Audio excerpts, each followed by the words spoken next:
Welcome back, everybody. Here we are at the big show, Daytona International Speedway. You guys may have tuned in last night. I hope you did, where we were here for the Daytona Duels. Definitely, guys are trying their best hand to win $50 on that one. We had two stages, Heat 1 and Heat 2 of 50 laps.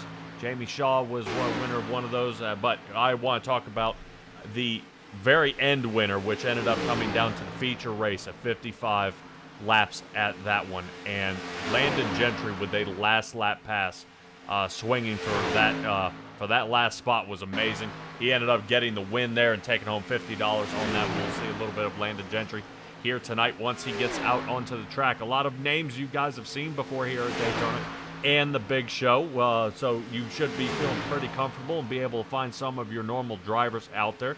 Some of them, Tom Barish, I know he's not out here a whole bunch, but he's out here tonight. Douglas Ross, he's actually in the 5 Toyota here tonight, so we'll see how well he does.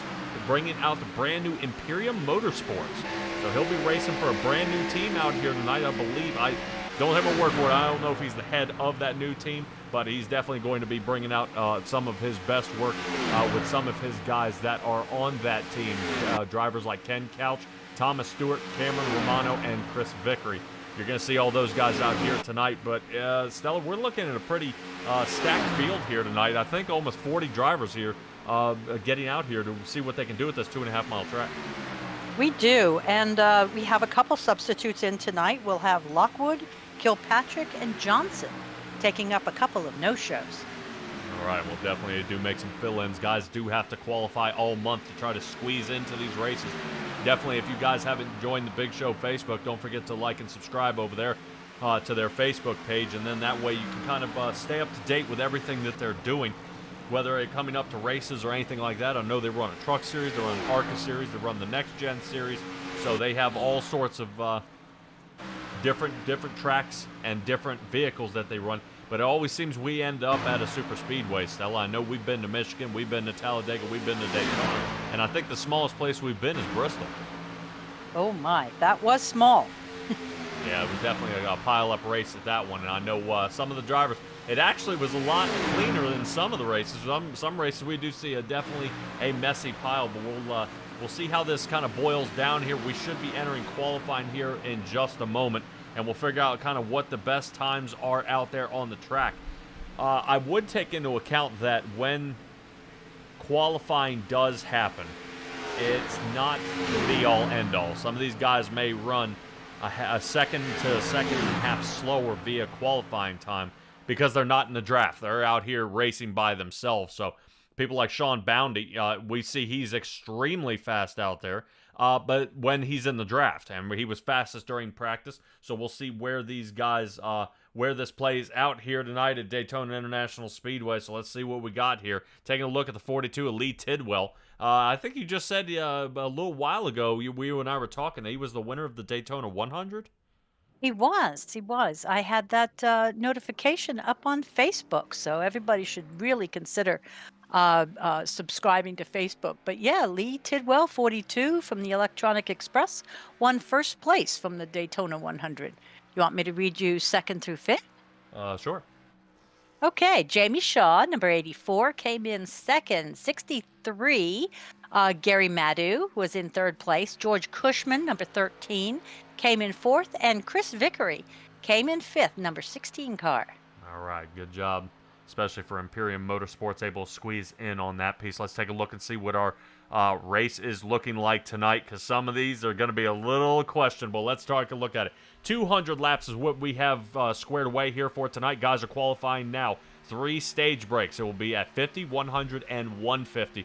It will be a predetermined caution. It will be at that point, not sooner or later, at 50, at 100, and at 150. After that, like I said, there will be no caution flags in those first 150. If these guys start spinning out, crashing, there will be no caution. So they will be able to get their laps all back and get back on the track. These are self-healing cars. They will also have unlimited tires. That fuel limit's set to a peculiar 59% out there, and I'm wondering if there's a little bit of a change up here, but we'll see. Like I said, no damage, self-healing cars, 4 caution max once we get to that 50-lap final, and 3 green-white checkers in the final 5 laps, if it includes the top 10 out there. Patrick Morrison here with Simtrax Broadcast and Stellar Stella next to me. Boy, this is going to be a wild one here tonight. I'm excited to see where some of our guys are ending up on timing. Tracy Souls, Charles Keller, and James Napier, 1, 2, and 3. Trevor Dalton sitting 4th, but watch how they start reining in now, because I've got about 7 or 8 more drivers out there on the track. What an interesting thought is by some of these drivers out here, though, is they actually kind of sit in pit for a little while and burn off some of that fuel to try to see if they can lighten up the race car to get a front spot. I talked a little bit last night on the duels, Stella, and I was kind of saying, not starting in the first 5 rows, you're going to be in trouble. Yeah, that can happen, but I've seen a lot of guys who take the I'll hang way back so I have longer to miss the race. Miss the wreck, I'm sorry. Yeah, well, it's possible. I do notice when you get kind of row 6 to about row 11, that's kind of the danger zone. That's where I notice most mistakes do happen. We saw last night a mistake happened in the 2nd row. I mean, it can be anywhere out there on the track.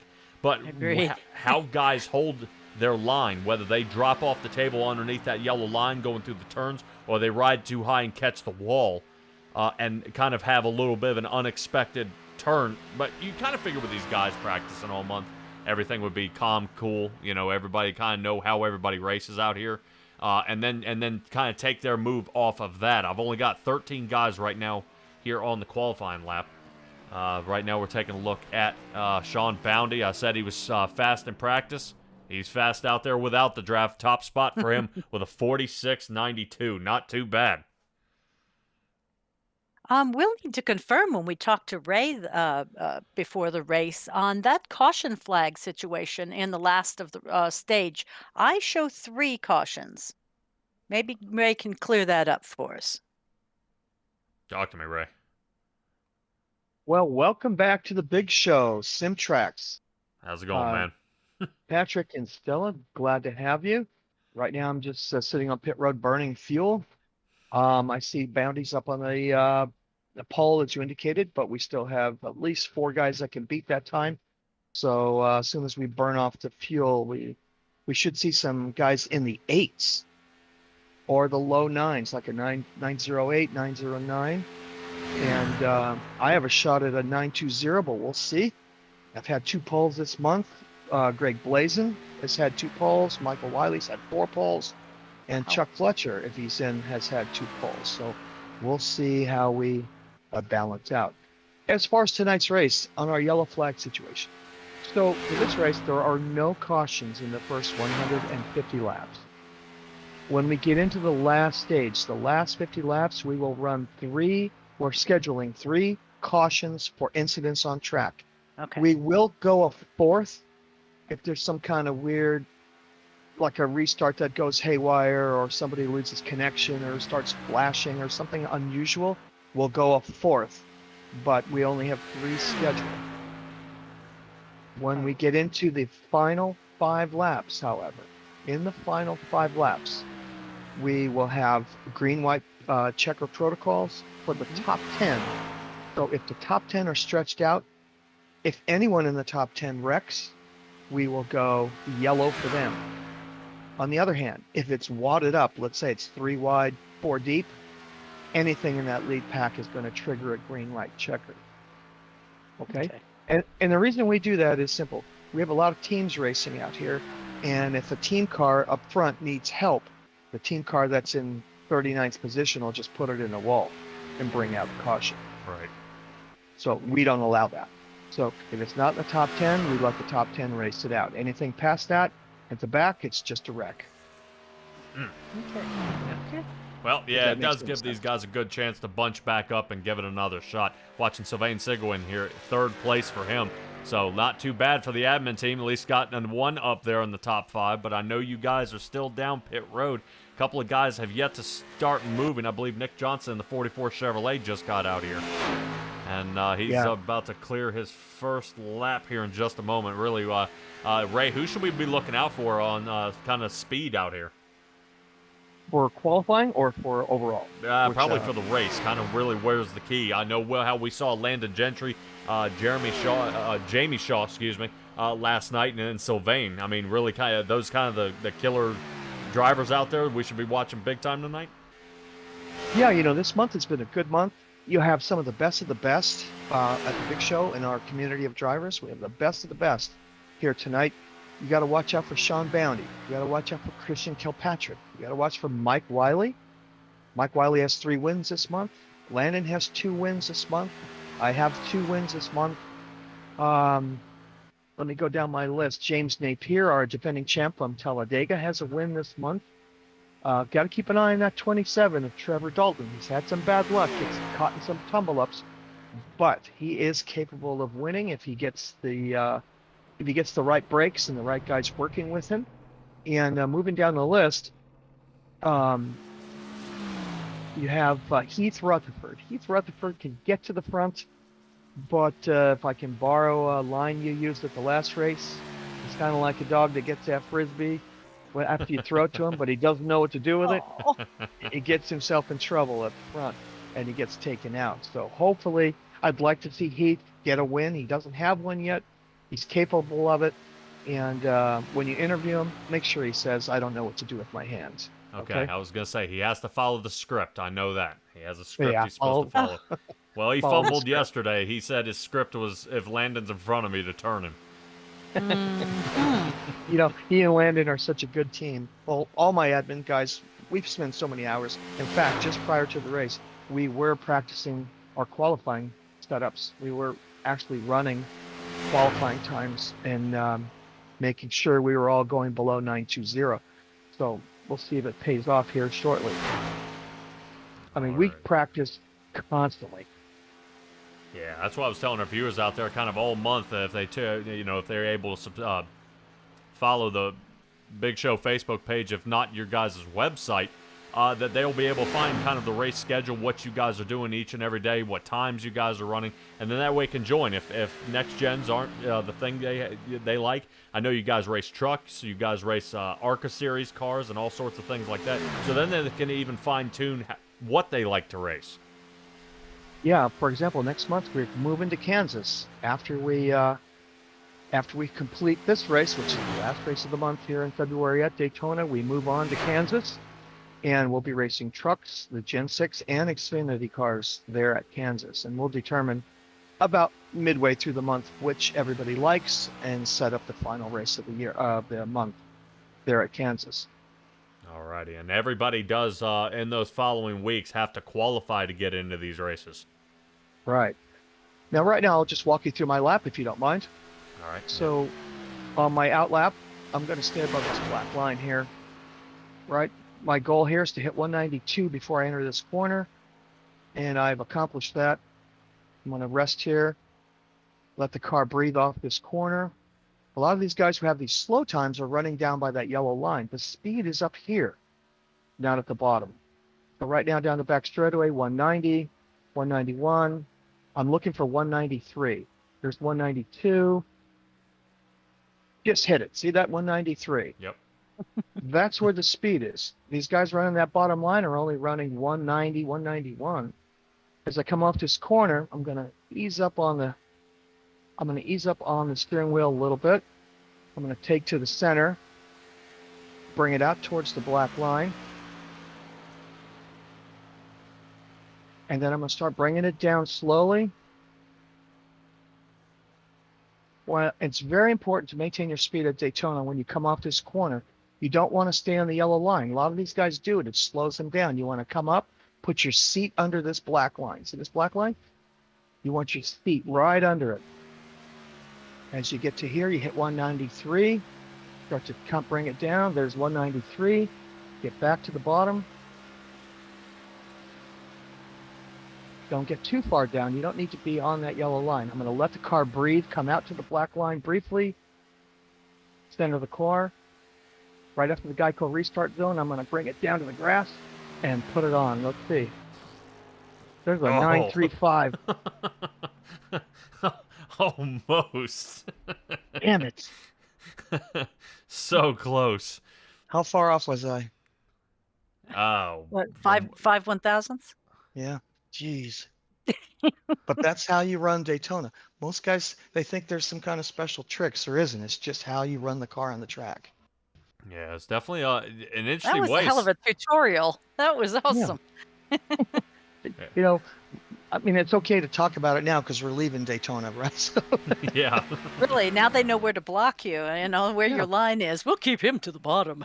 sure, but we know, we got guys like Greg Blazin who spends hours, and Michael and everybody, and then we share that data with each other to find where you pick up the time and where you don't. If you look at the disparity on times, look at the guys running way back in the high nines or even the sevens. Yeah. And I guarantee you, if you look at their laps, they all hug that yellow line at the bottom. Right. Well, that seems to be more of a race line. Look, during the there you race go. it's different. Look at that. Mr. Wiley. So did I tell you we'd get in the eight? Oh yeah. We were working on that just before in the practice. That's what we spend our time doing. That we're not farting around out there in pit parties. That never works. You have to work on the fundamentals if you're going to win these races. Heath Rutherford here. Let's see what he's got. Right now sitting sixth. Oh, third. Bump me to fourth. Admin team surrounding Bounty. We still have Blazin out there. Blazin's going to get P2 or P1. Blazin's going to have to run an 8.7 or an 8.8. He's capable of it. How much time's left? 1 minute? So he's probably on his laptop right now. Both Blazin and Gentry are out there, just about one in front of the other here. One's exiting Tom turn Stewart. 2. Look at Tom Stewart. Tom Right. Stewart goes P2. Oh yeah. Yep, Yeah, he's Chris part of Vickers, He's part of the Imperium team. We've been working. Oh, I got bumped again. 4. Oh, I think everybody tuned in here. I think they did. All right, here's John Kazaza. This should be his last run here. He'll probably be fourth. No, 7 to 13. bad second run. Oof. Blazin P2, 911. There you go. Told you. Wow. Bumps me to seventh, but I'm glad we got first, second, fifth, sixth, and seventh positions. Not bad for the admins. Oh yeah. Yeah, not enough And then we time have- for some of these other ones. Zeph Touchton, Mike Lockwood, Zane Touchton, Michael Balls, Kevin Dixon, and Jim Willis did not get out onto the track here. Yeah, Zeph has internet issues. He's pinging in the 900s. Oof. All right. So welcome back. Let's have a good broadcast and a good race. And we have stage breaks at 50, 100, and 150 today. All righty. Locked and loaded, Ray. Good luck to you tonight. Okay, pit strategy for us. Look at my admin team. Keep an eye out for 18 and 35. Oh, man, right. now you just gave away the secret. And it's okay. All right, Ray. All right. Good luck. We'll talk to you. All right, bye. All right, Stella, kind of got a little bit from the man himself of how this race is Yeah. going to go. Interesting enough. I would like to have seen him hit the pole, though. He got pretty fast, though. Definitely, you did notice the rest of the admin team was doing exactly that. Yes, Yeah. yes. So, I don't know if you ever want to say hit the pole again. I mean, you don't want to see him hit a pole. all right. Well, let's go ahead and hit the grid. Michael Wiley, Greg Blazin will be starting in the front row. Thomas Stewart, Sean Boundy's row 2. Inside of row 3 will be Landon Gentry and Heath Rutherford. Check that out. 33 and the 98 side by side. Definitely expect them to link up with Ray Garcia and Christian Kilpatrick, who will be in row 4. Row 5 starts with Jamie Shaw and Sylvain Sigwin. Now, talk about weird, is this is exactly how these guys were in the first heat last night. John Gallagher will be 11th, and Blake Madu will be starting into 12th. John Kazaza will be 13th, Nick Johnson 14th, Chris Vickery will be starting on the inside row of row 8, and on the outside will be Rick Nichols. That brings us to Tracy Souls and Lee Tidwell, sitting 17 and 18. 19th position will be Jason Stevenson. Sean Royer will be 20th. And man, oh man, go ahead, Stella. Give me the rest of them here. Well, 21 is Trevor Dalton. In the 22nd place is Cade Jones, rocking the number 4. Charles Keller Jr. in the 99 car will be in the 23rd position. And finishing up on that row is Kitty Engstrom in the number 20 car. You want me to do them all? Oh, yeah, you can keep going. Tom Barris, keep Oh, going. okay. Tom Barish and Scott Padsa are in the next row. Ken Couch and Jeremy Bucurin, followed up by Charles Fletcher and Dennis Shute. In the 31st position, Douglas Ross Jr. Hey, you going to be calling your shot on this race, Douglas? Like you did in He Talladega? said last night he wasn't. He swore he wouldn't last night. Oh, okay, okay. Mike Petrin is in the 32nd position. Cameron Romano driving the 77 car in 33rd. Greg Corzin, 34th position. In the 35 car, we have Richard Miles in the 35th position. Well, that's fortuitous. George Cushman, number 13, is in the 36th position. I think we actually have a couple more. Yeah, My James, heavens. yeah, we got James Napier, Michael Ball, Kevin Dixon with Michael Lockwood starting all the way back in the 40th position. I know Zane Touchton is sitting 41st, Zeph Touchton 42nd, and Jim Willis. We'll check on see if any of these drivers were able to make it out onto the track and get behind the wheel. I think some of them may or may not be eliminated via what Ray was talking about earlier, some sort of connection issues. So far, everything seems A-OK. There's Michael Lockwood. Okay, I was going to say, because you missed number 40, Michael Lockwood, and I'm glad to see him out there. Yep, yeah, definitely a couple of drivers there checking here in the back. No, it's going to be a little bit of a weird one here, showing everybody kind of a weird lap down. You can thank old iRacing for that one, not wanting to keep up with us here tonight, but that's all right. We're going to keep it under control here. Let's rotate back to the front and see what the admin team can do here. Pit car lights are out, so we should just have one more. Oh yeah, definitely. Should be one last one around here. All right. Yeah, good pile of cars here. I think I'm checking 43, 42 out here. So 42 drivers on the track. One of the bigger loads out. Here we go. Michael Wiley quickly into the lead. Greg Blazin, the 23, on the outside. If I'm not mistaken, Greg Blazin is still rocking the hell on his car. Excellent. And I will tell you, Stella, watching a bunch of races here at Daytona, if the outside line can get their act together, that will be the line to beat. They just got to get enough rubber laid down. It'll be losing probably 2 or 3 laps. Oh, man. Oh, man. Already some trouble here in the back. Yeah, it was not looking good.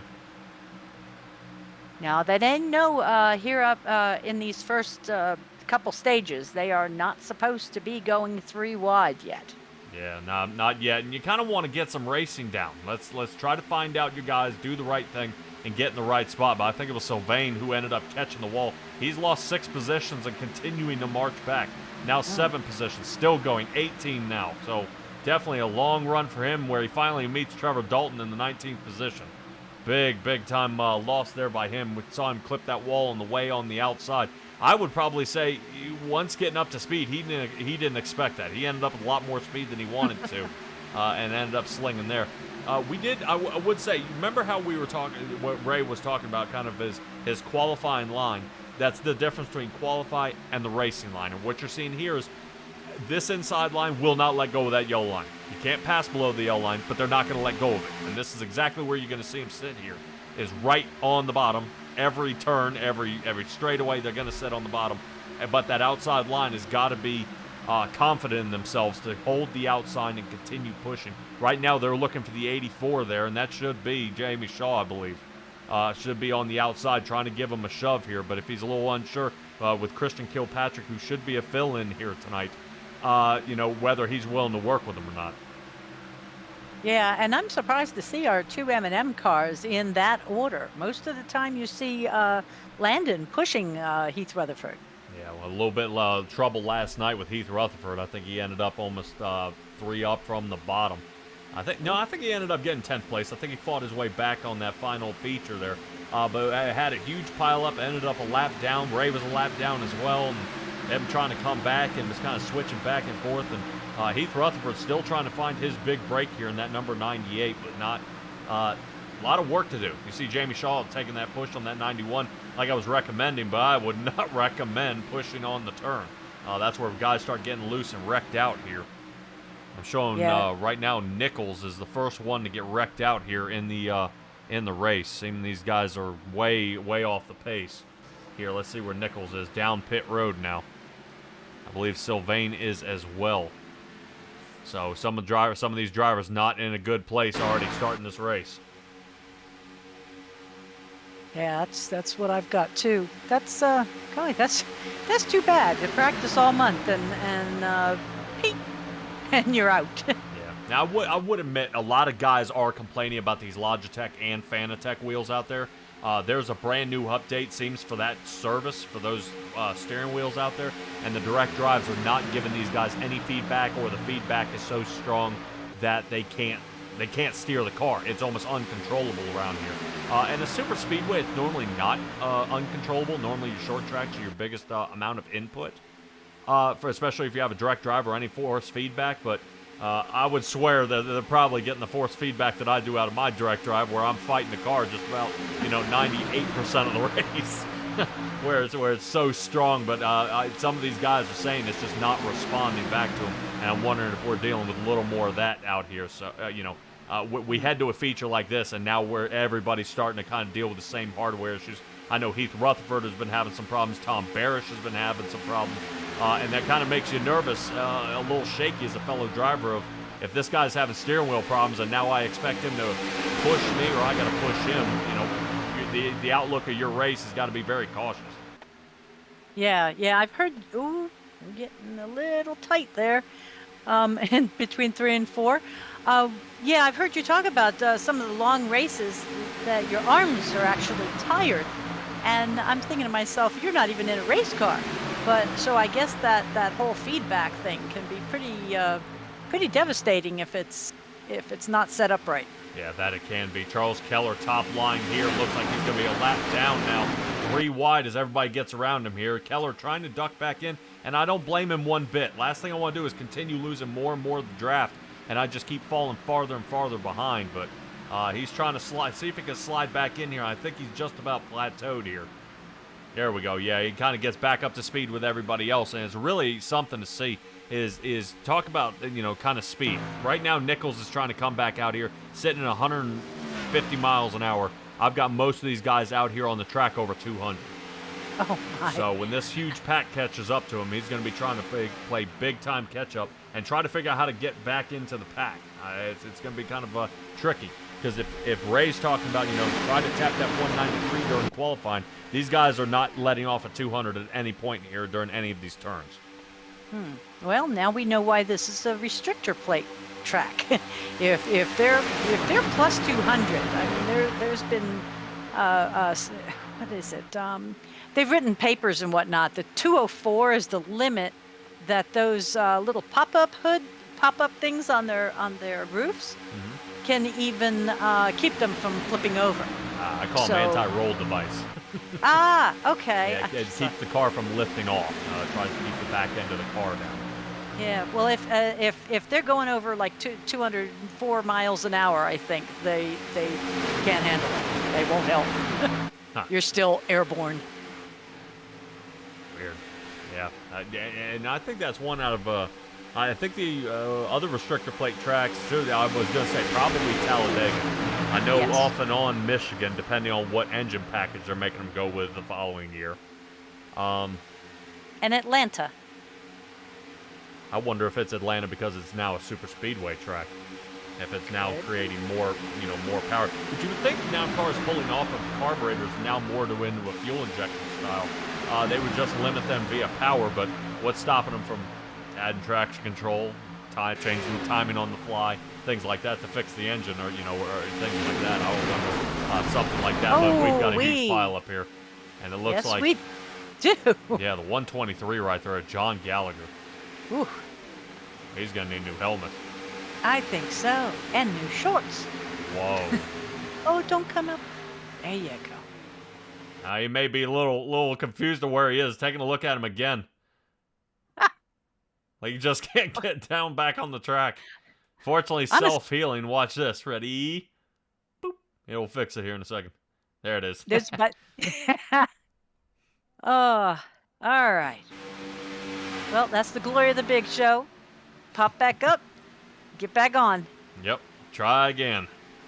Try again, but I would probably say this is going to thin out the field here, as we're going to be watching to see when pit stops occur. We're looking at least a decent breakaway once you get to Trevor Dalton, who's unfortunately starting in the next row. He's going to need Douglas Ross and George Cushman to push him to the front. I think they're off by almost Three. Yeah, almost 2.5 seconds here. Yeah. Yeah, 3 seconds off the lead, but 2.5 before they can reach somebody else. He's got a decent line behind him, so there is a possibility they could actually make up this gap.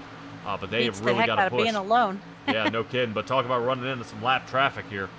Way off the pace. Kind of a crummy move here. Yeah. I think that may be Charles Keller that they're flossing around the number 99 here. Well, it's the responsibility of the first guy in that pack to let the lapped car know where he wants him to go.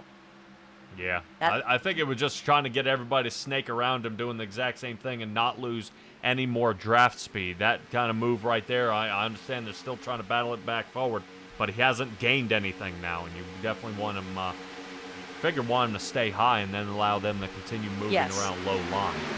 Yes, you would have assumed that, and that's the direction that race control prefers, is to, if you're a lapped car and you have a whole group coming behind you, you go high and let them go by. So unless he was directed otherwise by the front of that pack, that's what I would have assumed to have seen happen. Oh, Sean Boundy finally staying up front in that number 34 Toyota out there. Definitely, Sean Boundy did a heck of a job last night. Led most of Heat 1, but then ended up looked like a bad tangle up or a slow pit stop.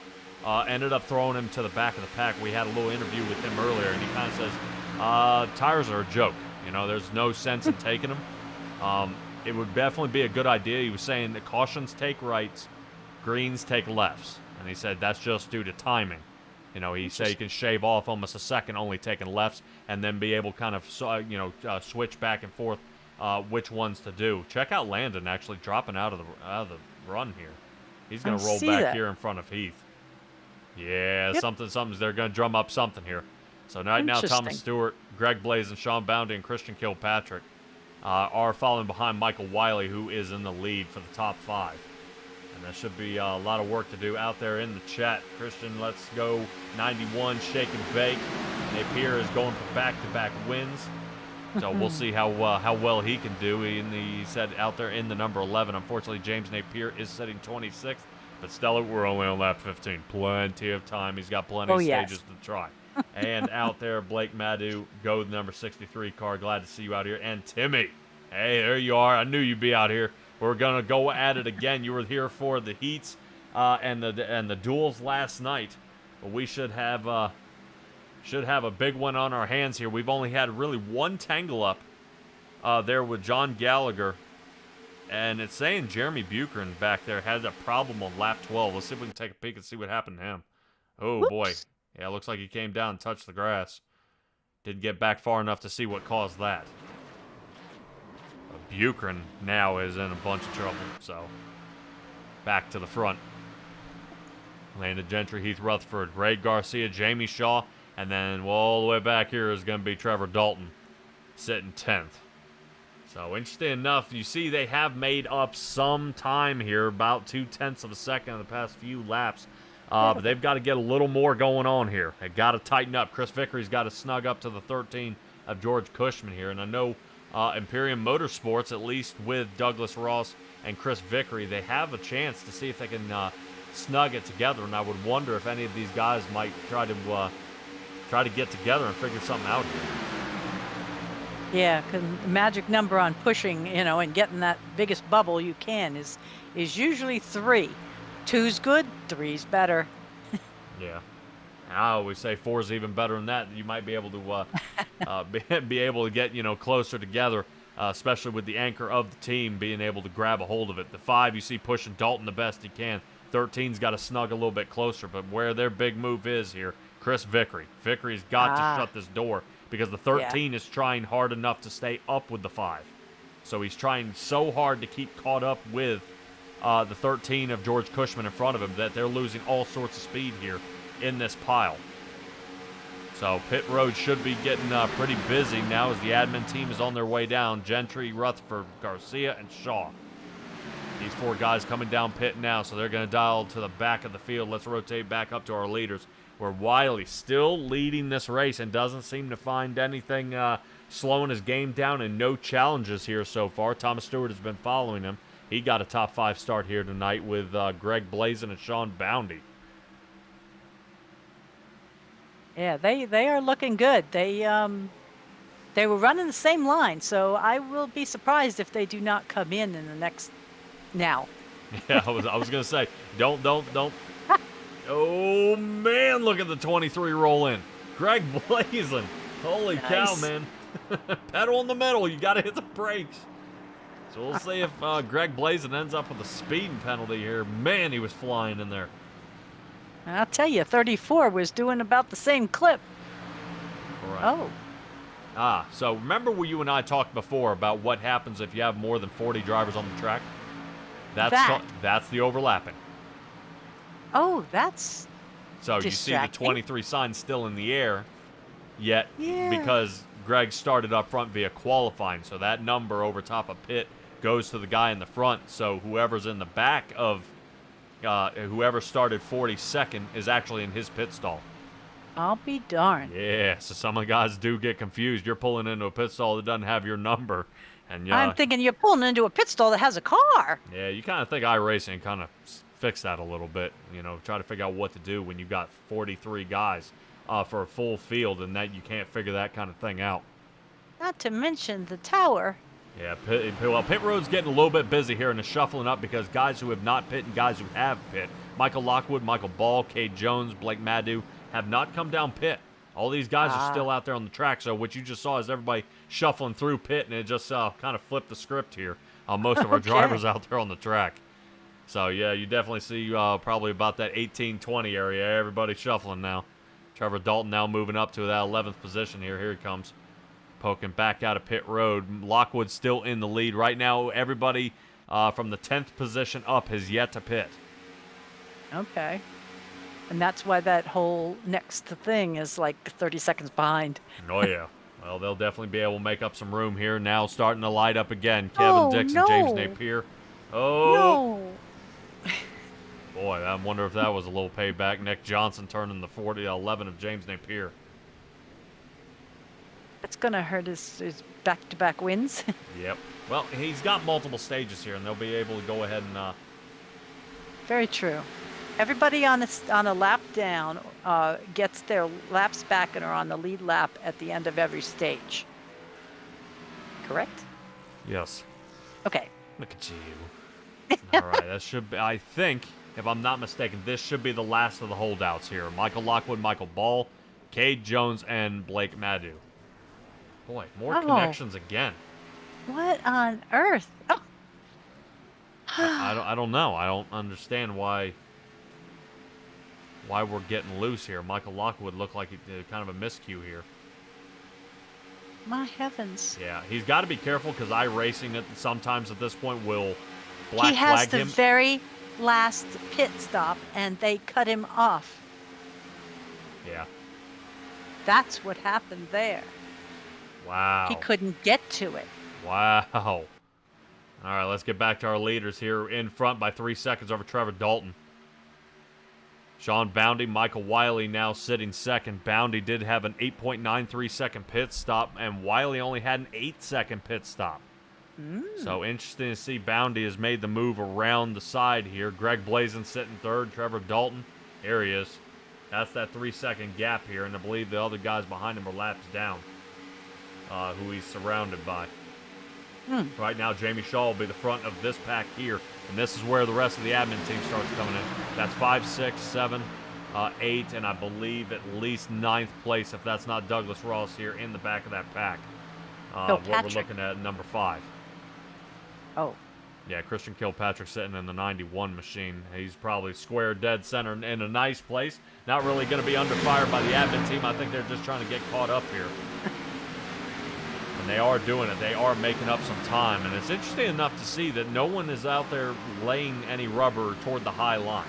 And you would think more high line movement would be able to pick up some more turn speed, but you've got to start making something up here. Right now, taking a look at Jamie Shaw running up on a lapped car here. He's going to use a little bit of that draft and then sling around. That should be, if I'm not mistaken, that 28 of Michael Lockwood. Remember, he spun out during pit road. Yeah.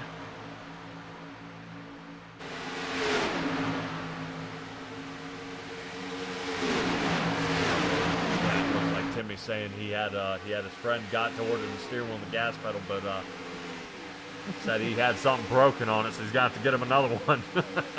It happens, man. At least I knew when I was getting my steering wheel and pedals, those things were on back order, and for a very, very long time. That's why as COVID started hitting, you couldn't get anything. Everybody said, well, if nobody's going to the racetrack, we're going to go ahead and stay out there. Man, is that the 123 again?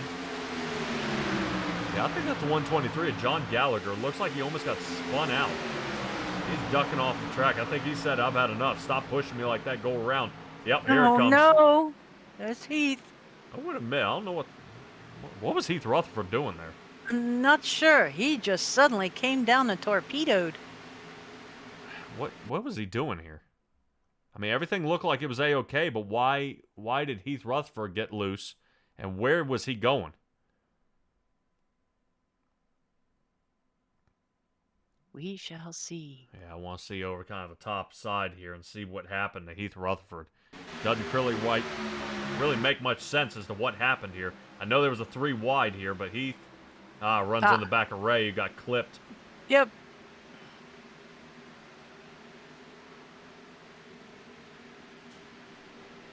Diggity dog. I would say sometimes it almost looks like bumper cars. I wonder if these guys try to correct or if they just kind of keep driving through the wreck.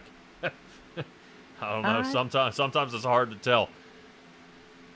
So Heath Rutherford now down to 13th, so the woes continue for him. He'll work his way back up. Yeah, well, they're if not, Landon will drop back and push him up. I don't know about that. I was going to say Landon's actually up here in the top 5 now, sitting behind Jamie Shaw, Greg Blaze, and Michael Wiley. These guys are up here, but they're still 5 seconds off pace for Boundy and Wiley. Huh. Yeah, interesting set of pit stops here. I would probably question what they're doing on this, but that's okay. Stay out here on the track. Boundy still leading this one, looking pretty solid here so far. I got one for you. Yeah. So, I don't worry so much when I see guys in the back because I read stats that sound like this. In 2020, Denny Hamlin started in 39th place. In 2009, Matt Kenseth started, in 43rd place. Both of them won their Daytona 500. Oh. So, how about them apples? One of them was due to failure inspections, and the other one was due to need a backup car. But yeah, I mean, if you're good, you're good. If you're hot, you're hot. If you're not, you're not. Oh, yeah. Oh. I was trying to leave it on the upside. Oh, man, out there. How many laps ahead is the 63 car? Blake Maddu? I was going to say, I think actually Blake Maddu. Yeah, should be Maddu. Yeah, I think he's on the lead lap, isn't he? Yeah, he should be sitting 24th. Might actually be our first guy a lap down, I believe. Yeah.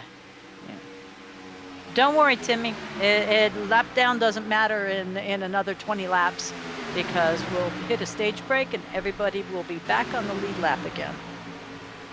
So. Yeah, I'm sure you're feeling pretty happy that the admin team's kind of stuck with almost a paint scheme we've seen a bunch of times.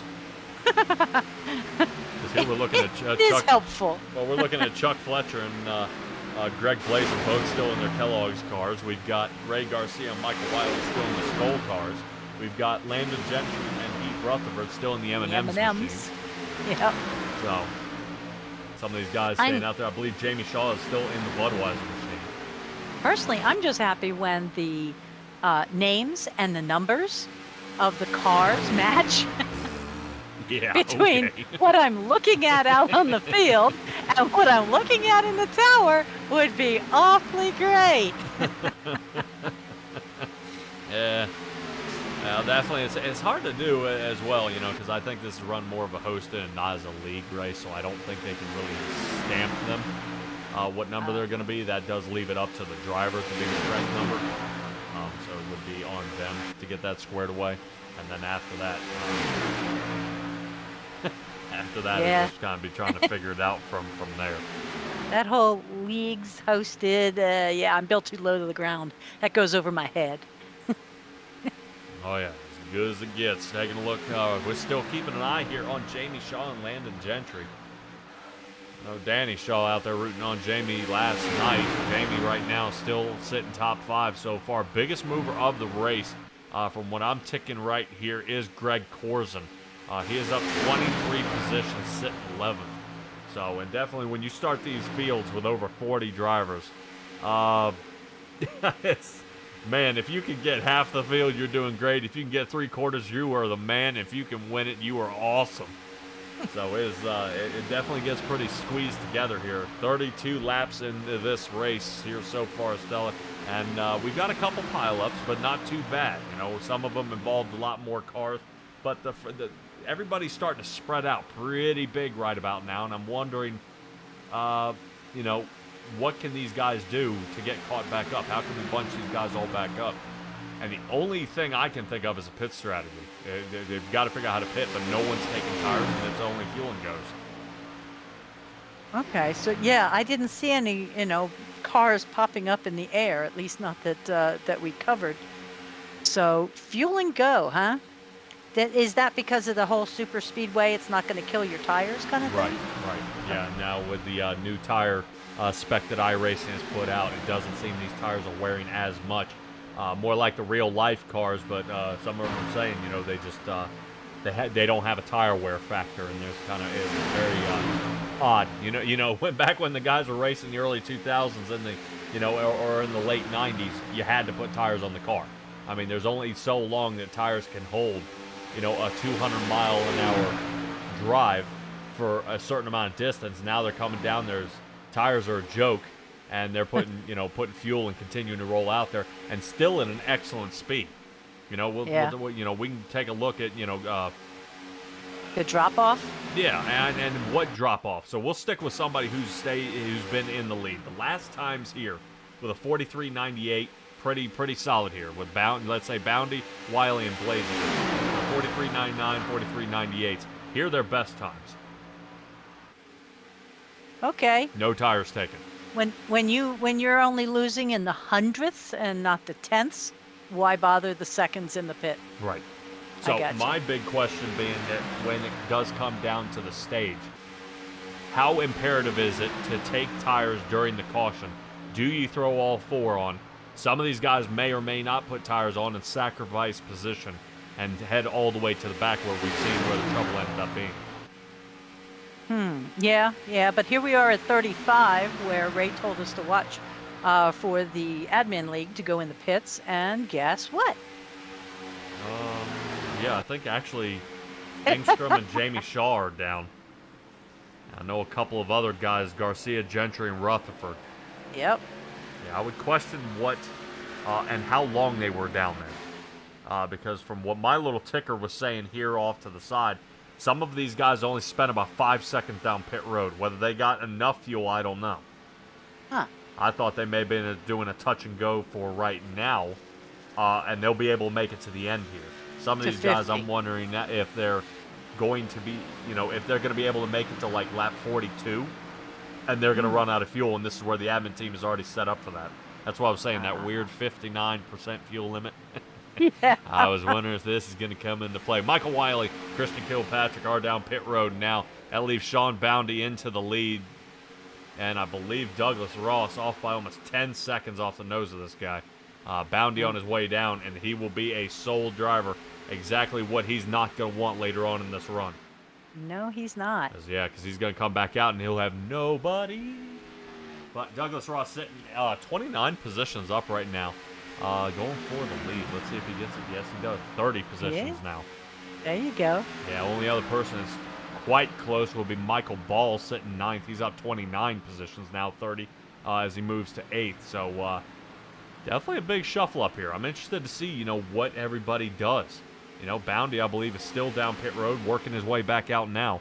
7-second pit stall time for him. Well, if he times it, he might hit one of these clumps. Because they're spread out all over the track. Can we see where they are on a track map? Yes. Well, yeah, you're looking for the obliteration, aren't you? I Here am they are. not. There! They're That's everywhere. what I was looking for. They're everywhere. Let's see. So he may not be alone for long, is what I was saying, because there's somebody everywhere. Yeah, there is a possibility Sean Boundy's number would be the 34. And I believe he had a huge pile just past him. Yep, there he is. He's Yep. with the 39. Yep. Yep, and Sylvain back Oh, here as well. I see, think look some at of that. some of these guys still have to pit, so he may end up getting stranded here if he can't find somebody. All these guys he's around have to pit. Okay. Wow. Wow. Pit road a little busier now. Vickery, Romano, and Roy are down now. See if they can get some more drivers out here. But really, what's going to happen next is going to be the big question that I ask. Is where does the admin team end up? And can they get back up to the front? Are they off-cycle pitting, and this actually working to their favor? I don't know. They're gonna be trying something here, Stella. I'm only seeing the top three: John Cazaza, Thomas Stewart, and Greg Corzin. These guys all pit on lap 20th, and Corzin on 19. They got to come down again, and they've got a 10-second lead over Jason Stevenson, who we saw running last night in the heat races. Yeah. I always thought, well, he's got 10-second lead. If he has a 9-second pit stop, no big deal. Except I didn't realize that's just 9 seconds in the box. Yeah. And not 9 seconds down the 55 and Yeah, you under. got guys somewhere between the 31 to 43 second range down pit lane, depending on the speed that they come in and the speed that they go. So it looks like Cazaza, Corzin, and Stevenson are on the way down. Lee Tidwell as well. That means Thomas Stewart is going to grab the lead here in the front. Biggest mover is now George Cushman. He's now up 33 positions, sitting third. Hopefully right. Cade Jones has been able to fix some of his disconnecting issues out there he had last night in the number 4 Miller Lite Chevrolet. Seems he's still doing A-OK, up 20 positions, sitting second. And only about, from where it showed me, lap time up top, about nine to go before these guys will have a scheduled pit stop. Or a scheduled stage caution, at least. I'm assuming everybody will come down for a pit. Would assume.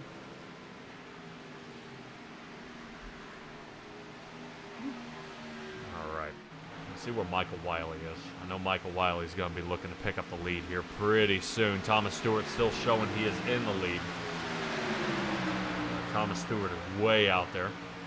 See if we can get our track map with positions. The number 1 car is passing the pit lane now. Okay, but that group behind him is coming on. Yeah, and you're looking for the number 2, and the number 2 is entering 3. So he's about he's about half a track away. Yeah. So that 21-second gap is for real. He's enjoying that that comfortable lead for a moment. Yep. Well, but talk about being able to make it up. Remember we were talking about how nervous we were of him getting stranded. Sean Boundy is back with the leaders. There you go. So that seemed to work out perfectly here for him. And those leaders have already pit, so there's no abandonment. Sean Boundy is number 34. Talking to Sean Boundy yesterday, he sounds very, very confident, like very, very technical. And he says after running hundreds of thousands of laps at these super speedways, nothing surprises him anymore. Wow. Well, that's too bad. I mean, they surprise me every day. It's a whole lot more fun. All right, leader is down pit road. Thomas Stewart just hit the box. Now we'll see him lose the lead quite very quickly here. There goes the leader of Michael Wiley. Thomas Stewart had his little time in the light there, but now he's going to be, I'm sure, marched way out of the top 10. Christian Kilpatrick puts him in 8th. Chris Vickery and Scott Patson will be next to run them down. But boy, are they off the pace.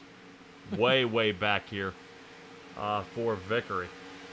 Vickery right now sitting 15th and still kind of falling backwards here. Don't know what it's going to take to get him back onto the run here. He's 20.5 seconds off pace. So everybody really scrambled apart here in this race. It's not really seeming kind of a rhyme or reason what it's going to take to get the right way. They were all bunched up together. There was one wreck that did take out, I think, the back quarter of the field. But where do they go? I mean, Stella, what do we look at here? Is this all pit strategy, or is this all driving? I mean, what I'm saying is I think the admin team has an idea of what they want to do here. They are top 10, this clutch of drivers. But we got, right now, the only person we barely got reaching out here is Michael Wiley and Blazer. Yeah, but we've lost some of our admin team.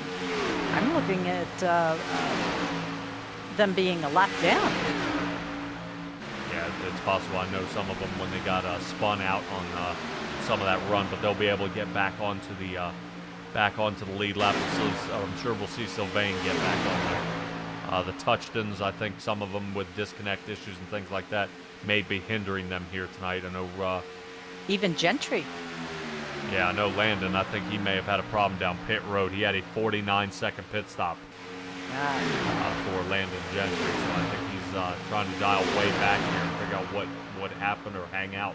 And the pit strategy is kind of going a little haywire here as guys trying to figure out the right place, the right time. Do we take tires? Do we not take tires? Two tires can help out. But sometimes maybe just a fuel and go would probably work out for the best. But it's kind of hit or miss here, Stella. I really can't say anything too much here. Michael Wiley is in the lead, but right now his last lap was a 44.19. His best is a 43.91.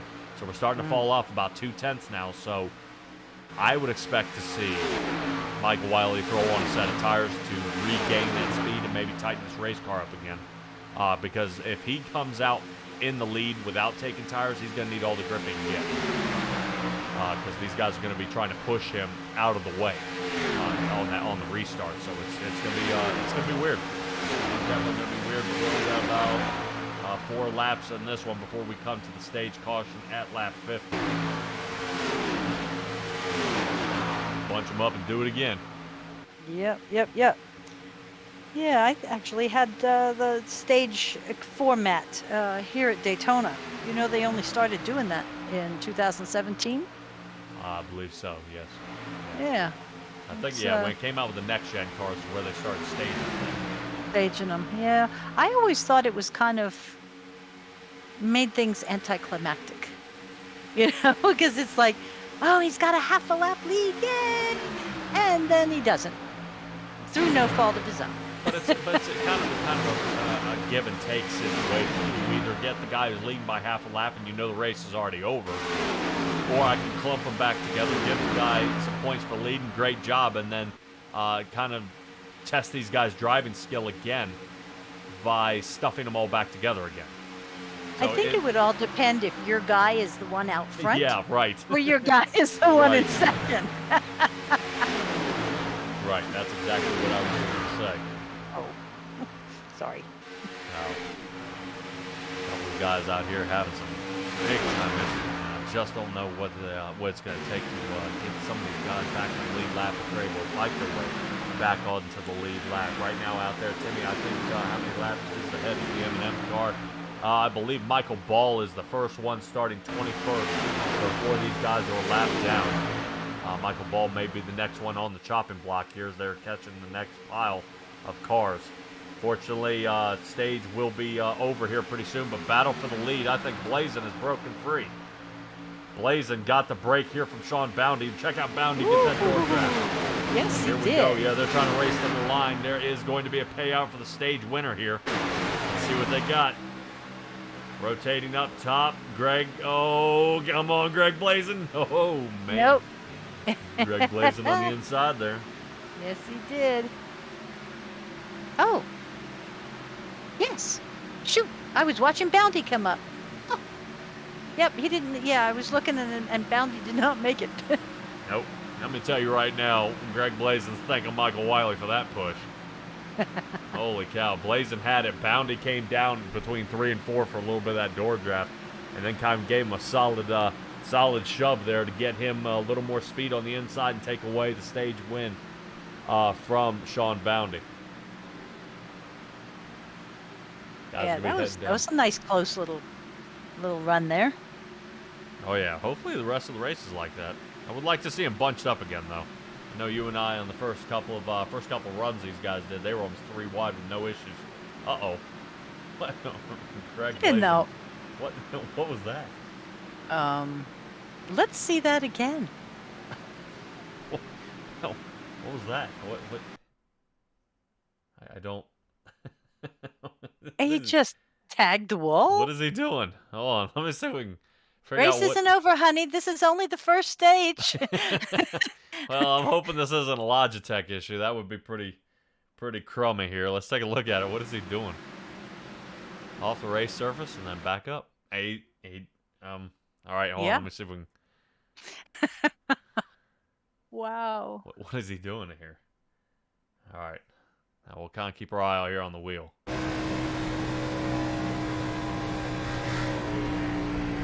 Oh no, he meant to do that. Yeah, he did. He meant to do that. Normally I try to look for the wheel to kind of snap one way and snap the other if there's a mechanical issue. But no, he meant to do that.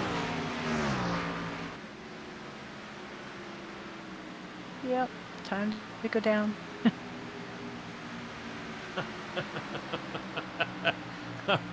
Oh boy.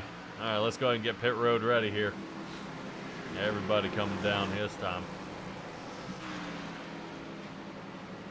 Guys that you see are still out on the track are running back around to get their laps back.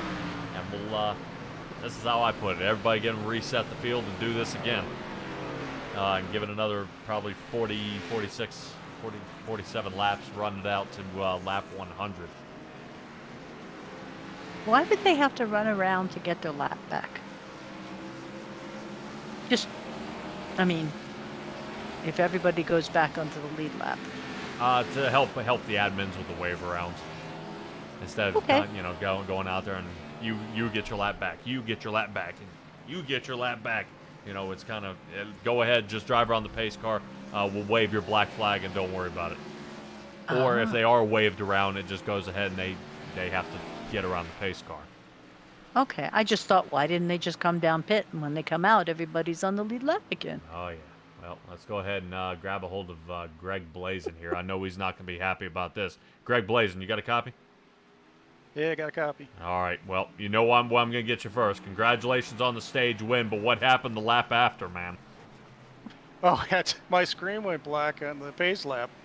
Oh, well, that'll do it. It's like I didn't have a cane to put out there, so I couldn't tell where I was going. Oh, you're going to have to get you some black shades.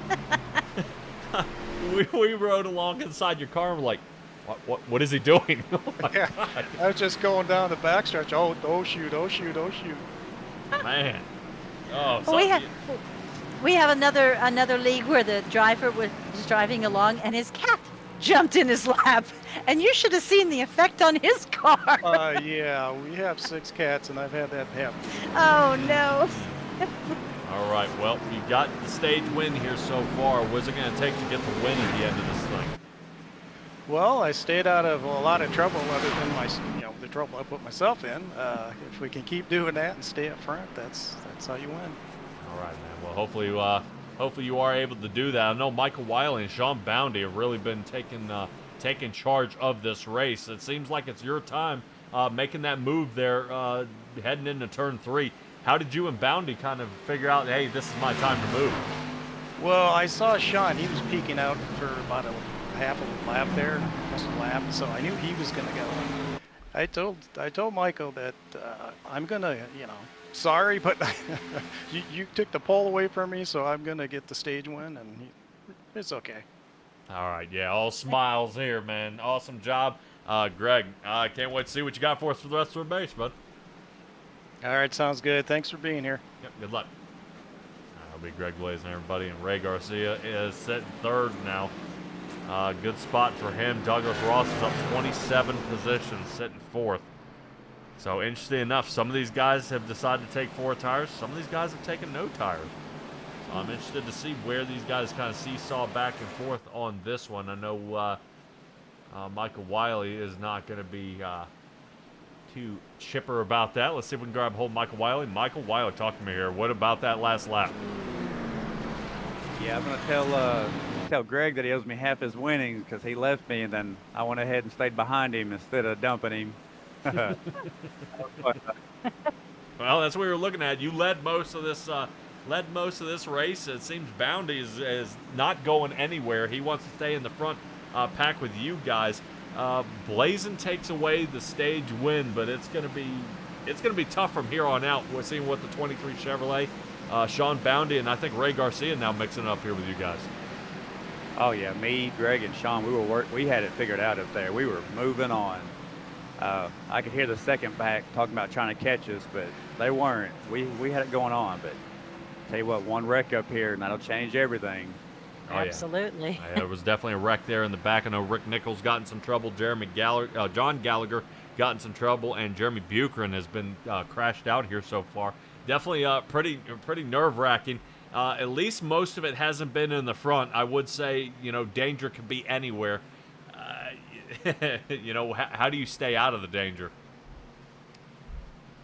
A little bit of skill and a whole lot of luck, because, man, the further up front it happens, usually more people get involved. So we'll just see if we can mind our P's and Q's up here for a little while. I'm having fun just kind of riding around. I ain't done no hard racing yet.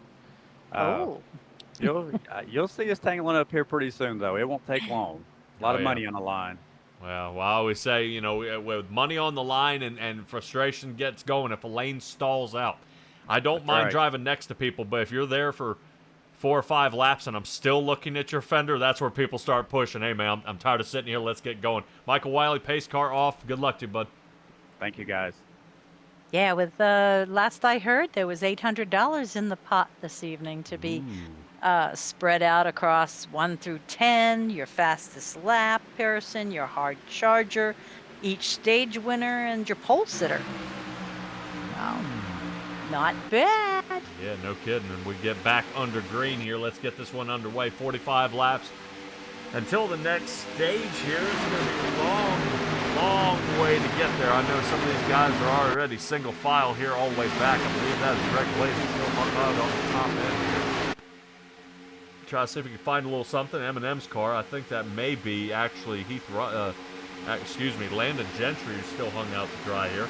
Try to push Cade Jones to the front, another one of the admins. But interesting enough to watch Charles Fletcher not really letting him in here. I think they're feeling pretty confident that outside lane may come into play.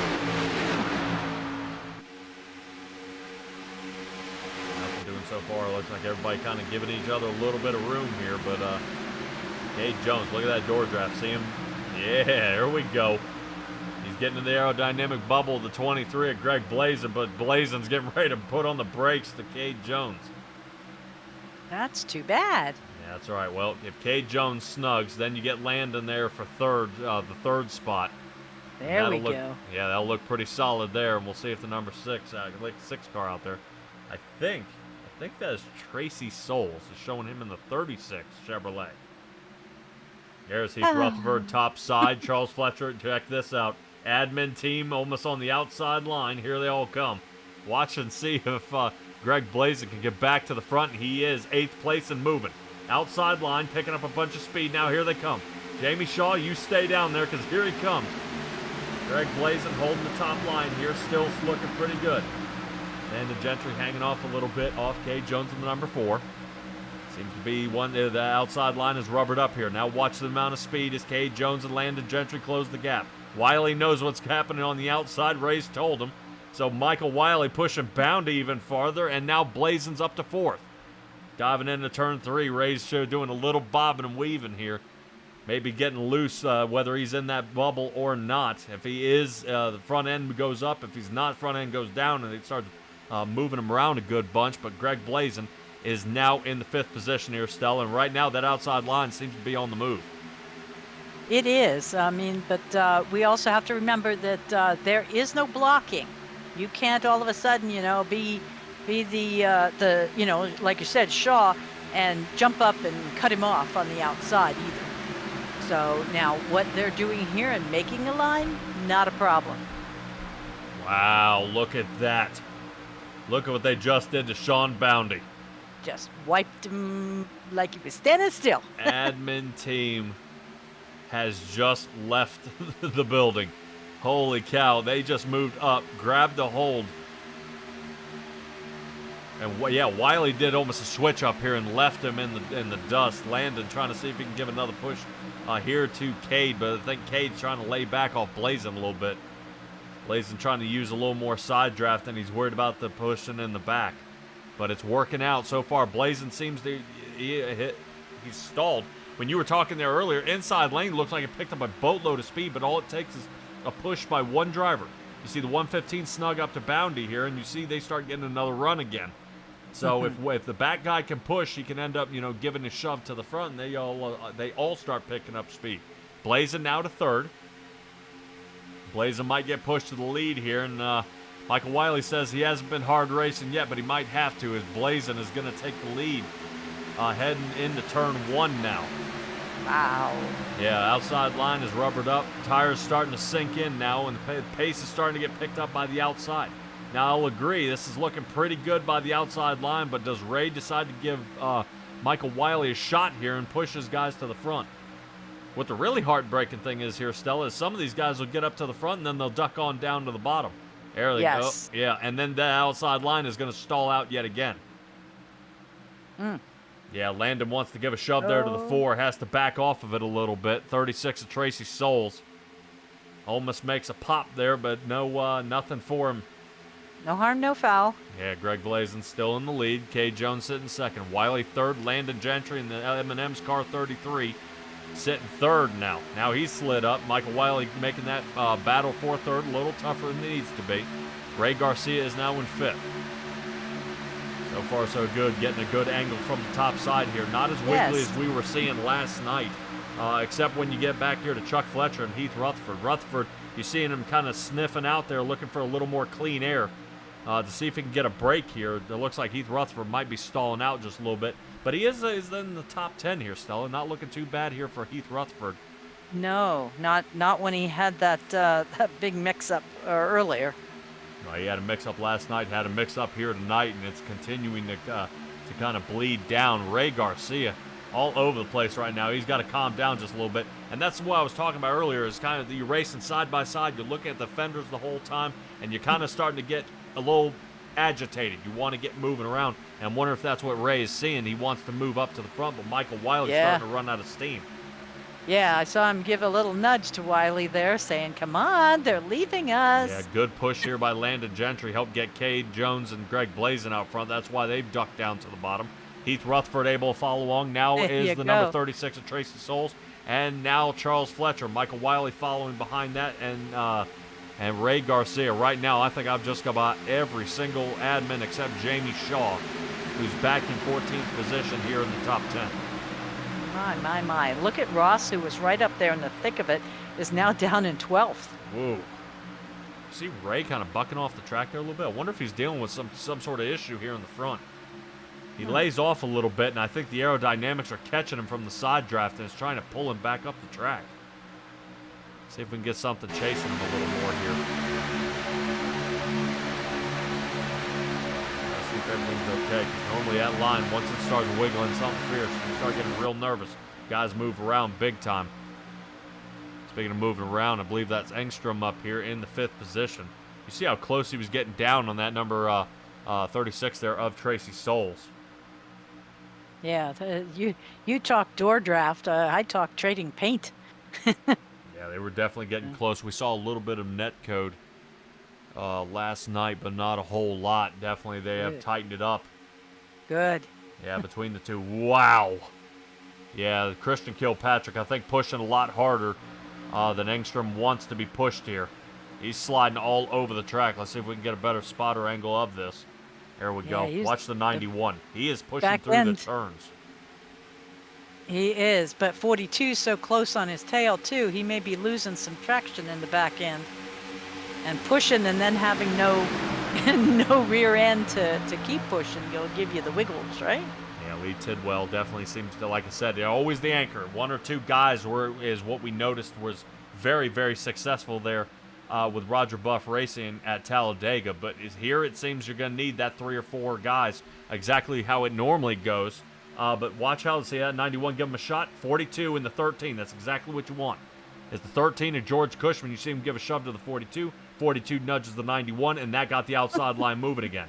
You see how the number 6 came up to block here, and now we've got that outside line jammed again, because when somebody comes from the inside line to the outside to help get on the fast lane, because the outside line's picking up pace, the outside line just lost all momentum because they're now rear-ending each other, and now trying to figure out how to get around again.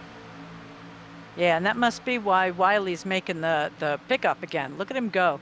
He just went from 9th to 6th in a matter of moments. Yeah, definitely. You do see where this is. Watch Ray.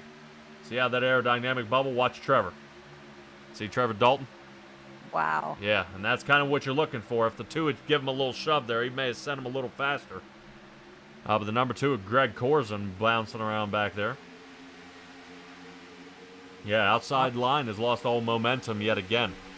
As long as they're not bouncing into each other, they can bounce around all they want. Yeah, I know that number 20 car is probably not real happy with Tracy Souls coming out there and blocking. Souls right now sitting in 7th, and they are now on the work backwards, trying to figure out how to get around him since there's no 3 wide conditions here. Trying to figure out how to get around the 6 car. 6 car came out and blocked. 20 wants to shove, but 6 isn't moving. 6 now taking the shove. Here we go. A little more speed. 20 will give him another pop right there. There you go. Keep on moving. Now the 6 and the 20 getting past the 67 of Charles Fletcher. So Charles Fletcher drops down to 6th place now, and then we're getting a good battle here on the outside. And this, honestly, Stella, is what I expected more of in the first section. This is exactly what racing. we'll see. This is better. This is better than these guys spread all apart. Now, I understand pit strategies and things like that. But, you know, when we saw how it was earlier in the first stage about, you know, 4 laps, 10 laps in, these guys butchering each other, it was kind of a real bummer. You know, it definitely took away a lot of the racing aspect of the race. But let's stay up front here with Tracy Souls and see if another nudge here by the 20 car. 91 trying to keep it off, so 91 gets close enough, not really nudging, but takes enough downforce off the back end of that 20, and now they're going to be battling for the lead next time around if they keep this up. Tracy Souls now seems to have really starting to put a dent in the floorboard where that gas pedal is. Admin team is off the track. I was going to say, we are 18 away from where they pit last time, so if they follow their same trend of 18 and 35, they'd be coming in pretty soon. And there they go. All right, let's stay back up here as it looks like that outside line worked well for them. They're going to abandon it now. Low line for them, so Tracy Souls, Engstrom, Christian Kilpatrick, and Lee Tidwell definitely having plenty of patience there. Has paid off, and they're going to go ahead and start moving around. But check out the 20 car. Wow.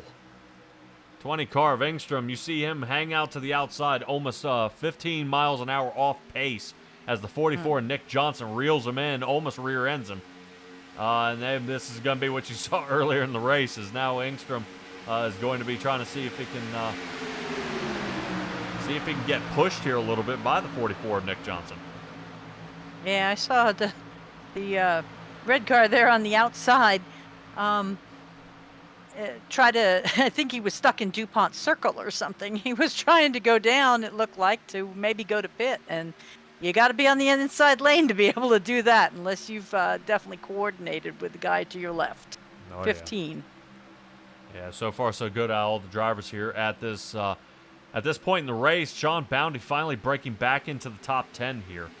He's down 6 positions from where he really started. George Cushman sitting 4th is actually up 32.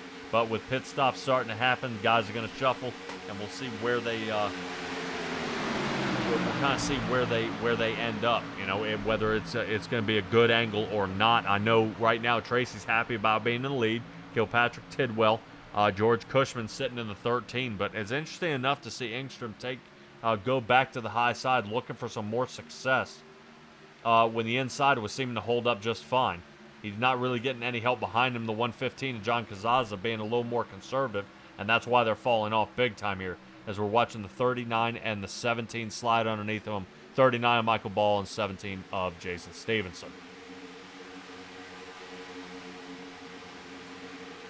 Wow. Still nobody pitting just yet, and it would make you scratch your head that the guys who've been practicing all month for this track, even if they haven't been spending a whole lot of time, you know, whether they're spending a whole lot of time out there, if they're trying to stretch it out, but once the admin team starts pitting, I would question what my strategy was. You know, if they came down, there may be a reason. Now, I know they will, quote, click up or click down, you know, going up a lap or down a lap, what lap they pit on. But when they are pitting a lot earlier than the rest of the field, it's got to make you nervous here. You know, are you doing the right thing? A couple of guys heading down pit now. I believe that is Zeph Touchton and Rick Nichols. Sylvain. Where is Sylvain? There's Sylvain. Sylvain back here with 35. Richard Miles, I believe, Sylvain Sigwin is showing me pit on lap 25, but I don't think that can't be possible there. I think iRacing's kind of given up on sending me that kind of information. My goodness.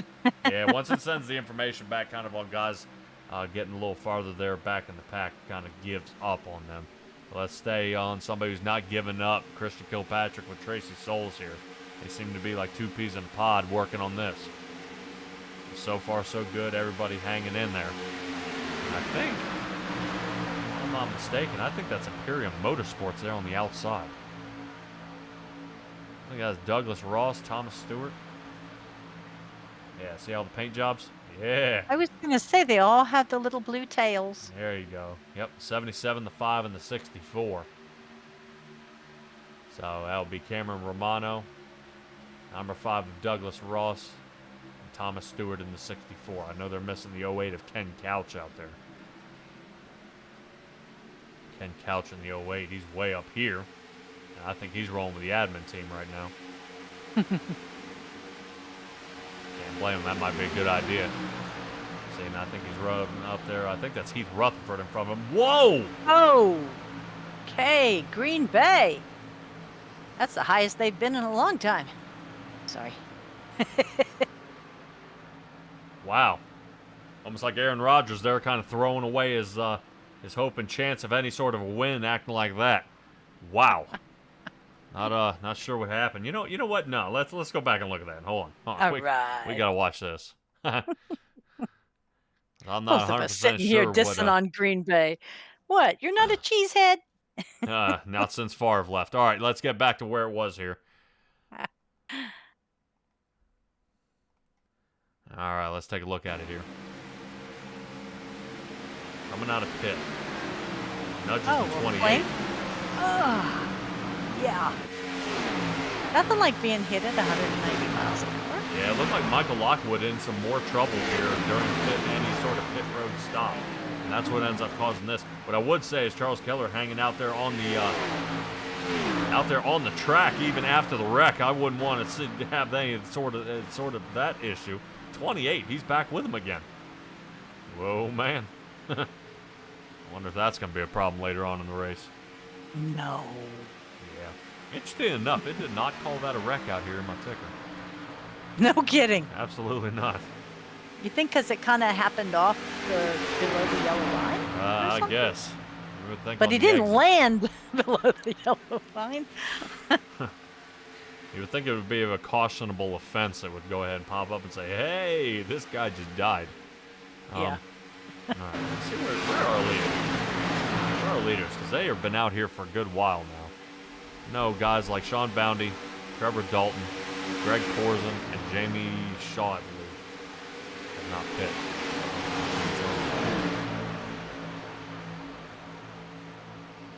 Jamie Shaw down pit. So right now, Boundy, Dalton, and Corzin, 1, 2, and 3. They have a 40-second gap over the rest of the field here. Watch Greg Corzin. Look at this. Oh my God. I would probably say here, Stella, a lot of guys aren't going to be missing their boxes again after the last fiasco. Yeah, I would hope not. You know, I understand, you know, when you go to dive in and, oh, there's a car there. But other than that, yeah, don't do that. And I think the last big show, Sunday, somebody missed their box twice, just kind of skidding through it a little bit. So, I mean, that can make a big difference. Yeah. Yeah, it could definitely make a difference. I'm taking a look at Timmy's question out here, asking how much air pressure can they put in the tires. Because all the tires in NASCAR, they pull off about 15 pounds on every tire. I know iRacing, I know you can jack it up, I believe, above 50 PSI. Maybe that would be better for more long runs and a little more, not as much heat in the tire with that much air. But it would also depend how much you're willing to sacrifice via grip out there. But all these... Never. Yeah. Never sacrifice grip. Grip is everything. All right. Take a look out here. Look at Greg Blazin with Landon Gentry. Here comes the admin team. Beep, beep. Here we come. Greg Blazin will go ahead and take over the lead. I don't think Trevor Dalton is going to let that go. That looks a little bit like the feature last night. Not looking too good there. All right, Blazin, Gentry, Cade Jones, followed by Heath Rutherford. Heath finally back into the top 5 here.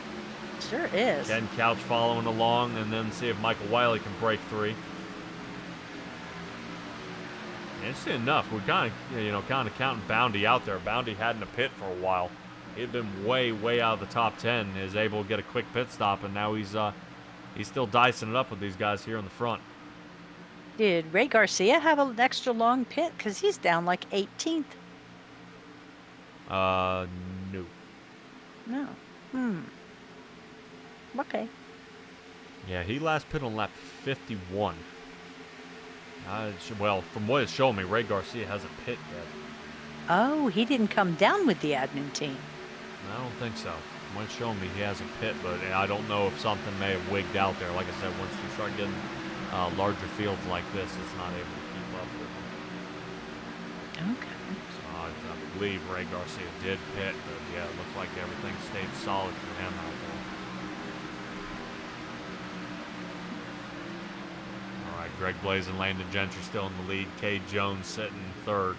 Heath Rutherford will be 4th. That moves us Michael Wiley 5th, reaching back a little farther. Nick Johnson will be 4th. Ken Couch right now doing a fantastic job here tonight. I know he's kind of messed up a few of his races, and I know eyeballs have been looking out for him, but the 08 Chevrolet of Ken Couch sitting 7th, looking pretty good. Jason Stevenson outside line, go ahead and pass Ken Couch for that 7th position. Trevor Dalton now in 10th and marching back is the 13 of George Cushman, trying to get a little more here on the track.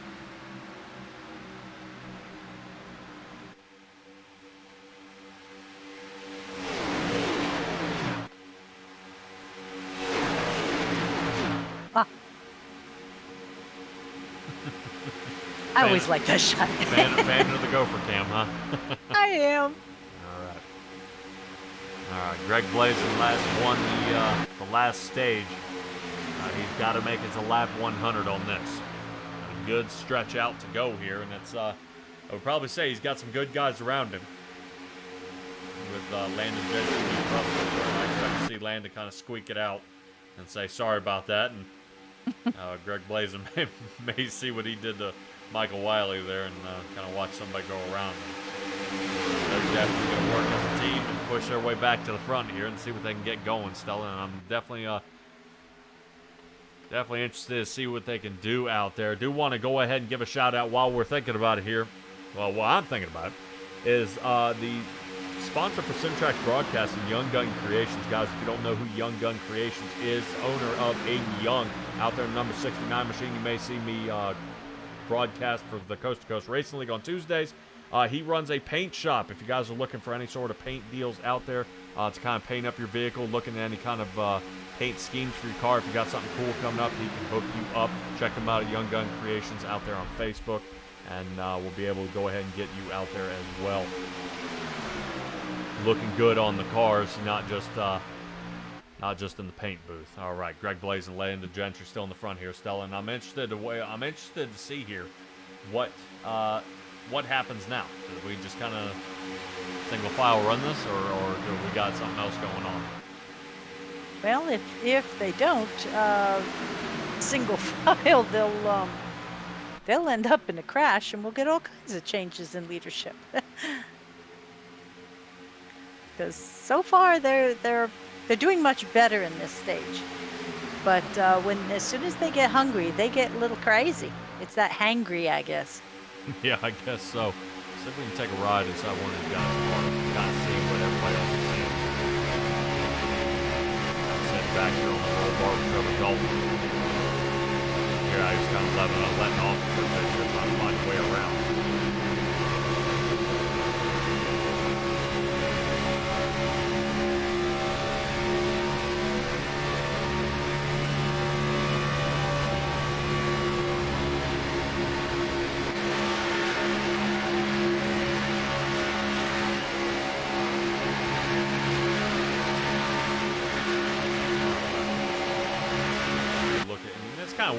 You get a good feel of what Trevor Dalton's having to do. He is back here in traffic. He's got a lot of guys making some, wiggling around out here in front of him. And he's getting nervous now. You don't know really where to go. You're kind of trapped on the bottom. Ooh, here we go. Admin team down. Ken Couch is joining along. Do you blame him? I would probably say no. It seems to be working so far. They're back here in the top 10. Let's get back up to the front. Nick Johnson, the 44. Being that he was the only one, he would have been left stranded out there if he didn't come down. Interesting pit stop here. It looks like Michael Wiley ended up taking left sides. Here goes Landon passing top side there over Greg Blazin. So you can do that after you pass the line at the end of the pit road, right? Yes. Okay. Yeah. You can pass on pit road, I guess, if somebody's slowing down. You can't pass under caution. You can't do that. But if some guy's doing 45 and a 55 pit lane, and you're doing 55 miles an hour, I'd drive it. Oh. I'm not going to take 10 miles an hour slower. Everything is time sensitive and speed sensitive. You got to get back out there. I got time for that. Okay. I thought there was some rule about not passing before a line or something to that effect. Oh, if they go down during a caution, they can't pass? You might be thinking of returning back to the racetrack. Yes. Yeah, they've got to wait till the blue cone. There'll be a blue cone or a line out there. Okay. Yeah. So we'll take a look at it. Actually, you see him. Let's take a ride with Nick Johnson here. He's the fastest one. Look to the left, blue cone. Now you can enter the track. That'll be where you want to be. Okay. So, yeah, that's when you can re-enter the race surface out there. So Nick Johnson, Jason Stevenson, George Cushman, and it looks like Jeremy Buchanan are still staying out there. Everybody else has pit here so far. From what I'm showing, Kilpatrick is pit back on lap 75, though. Some of these guys are doing a little double tapping here, but we'll see if these guys decide to come back down. But I'm figuring 75, he may be able to make it to the stage break. Any more than that, if they haven't come in, that's a wish and a prayer. Yeah. Somehow Cade Jones is actually kind of stranded out here. What in the world is he doing out here? He's back here with looks like Sylvain. Yeah, I think that's Sylvain Sigwin out there in the 66. You bet. Huh. Weird. I'm just trying to figure out how he came down with the clutch of cars, and now he's way back here. Wonder if he had to serve a speeding penalty. Sounds like an EOL somewhere.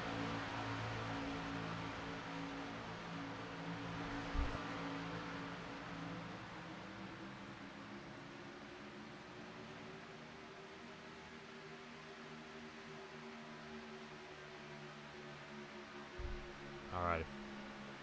We're taking a look there at Sean Bounty sitting 7th. A lot of guys have moved up some good, decent places here. I know Nick Johnson's moved up. Jason Stevenson has moved up 17 positions. Cushman up 33. I mean, these guys are definitely doing a good bit of shuffling around out there, Stella, and I just don't know what.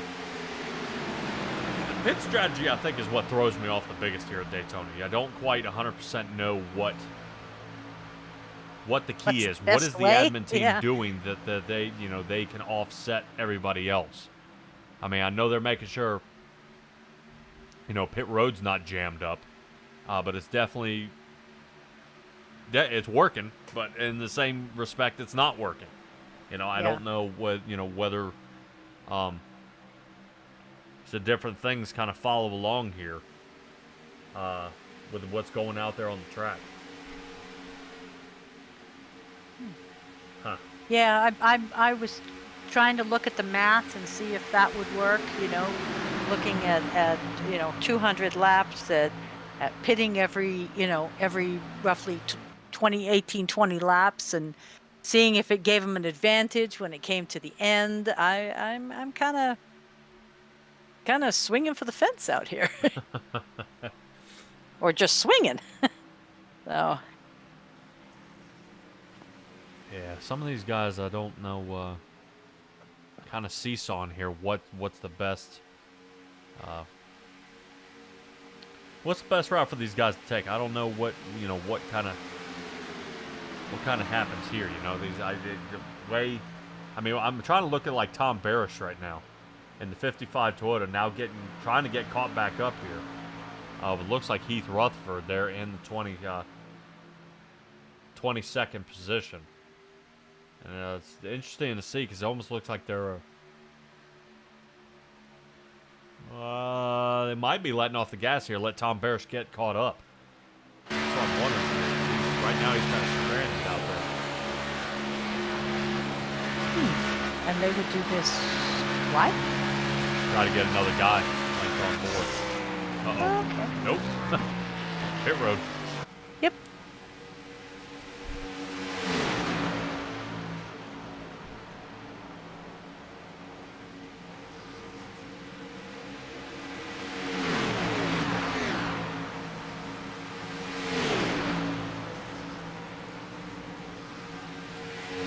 Enough out there. Let's see if we can find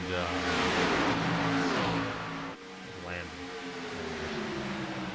I want to see. We got a little thing I want to try and see if this works here with Landon. Okay.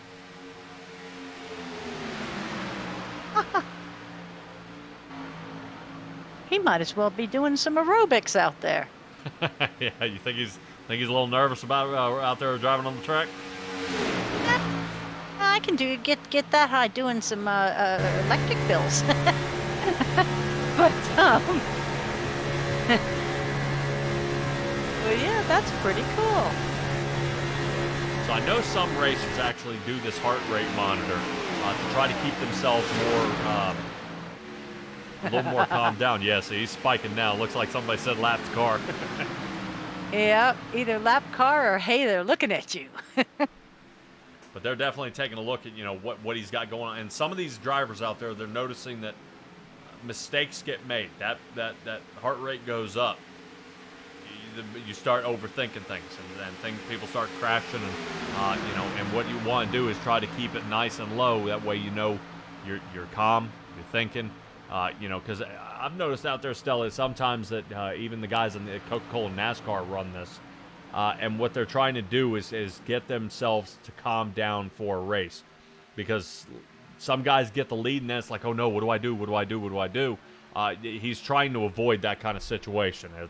It's I need to maintain calm. Everything will be fine, and we'll go from there. Because I guarantee you, know, if I were to do this maybe during caution, he'll be somewhere around that 100 to the high 90s mark. Okay. Now, I can't say you're going to be down in the 80s. You know, you're going to be good and ramped up. You're in a race car. Yeah, no resting heart rate thing. But that would be what I'd compare it to. Is we'd need almost a baseline of resting heart rate to see. I mean, if he's normally at 100 or something, this is pretty calm.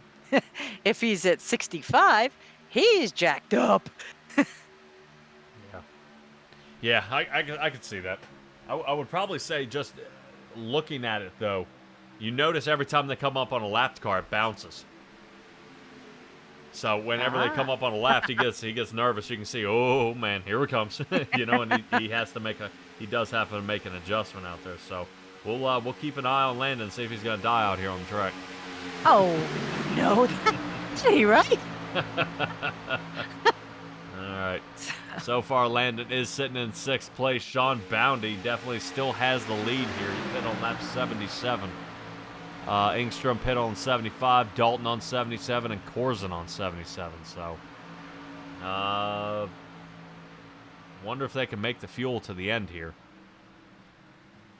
They only got a couple more laps. I was gonna say, yeah, they're looking at 2 more, and then they got a free pass. Yeah, interesting. Very, very, very interesting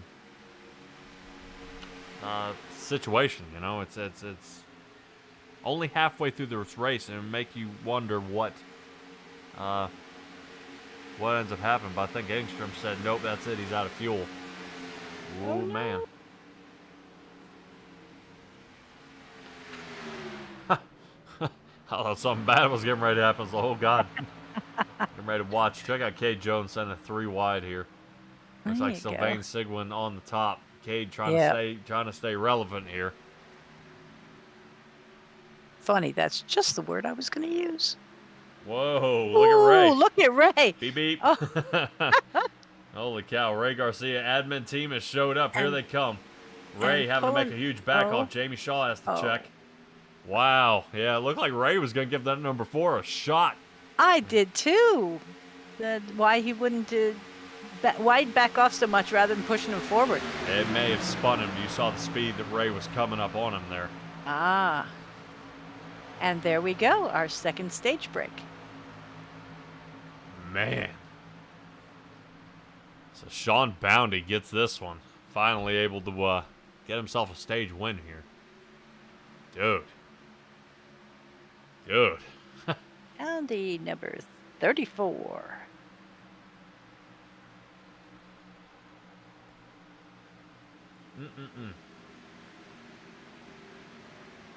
Yeah, the scheduled stage breaks, that would be something cool to be able to program into iRacing.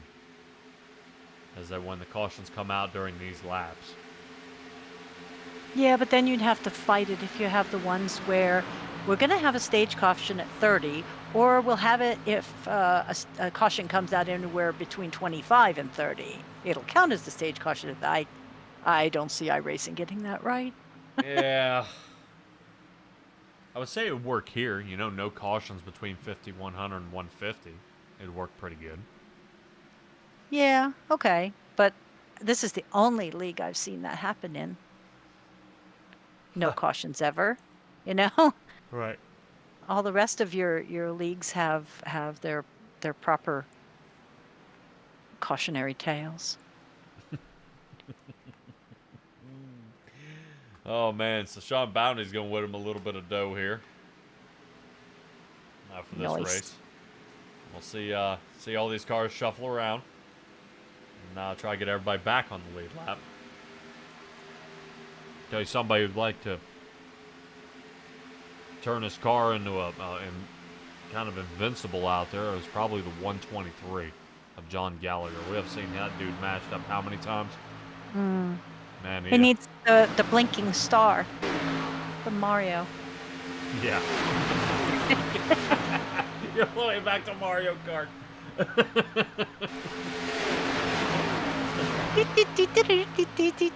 Okay, Yeah. I'm done. That's it. You're done.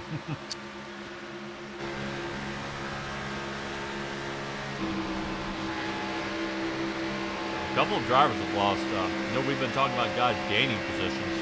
Now I'm going to hurt some feelings. Time for lost positions. Rick Nichols down 25 positions, sitting 41st. Thomas Stewart down 31 positions, sitting 34th. Whoa. Thomas Stewart, way back here in the pack.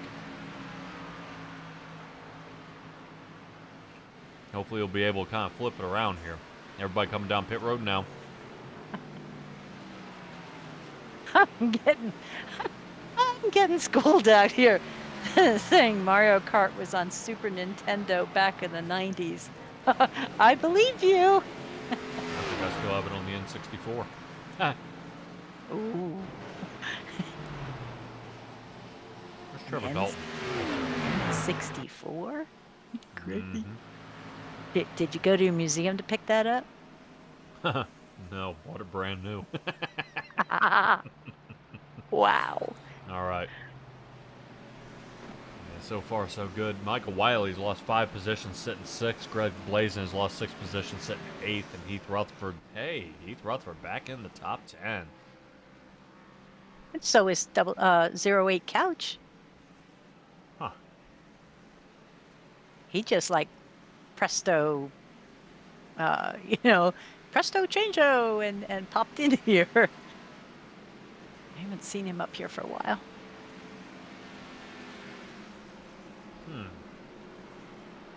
What Bounty's doing here? 3 guesses. He's going to the pit. Well done there, Stella. Yeah.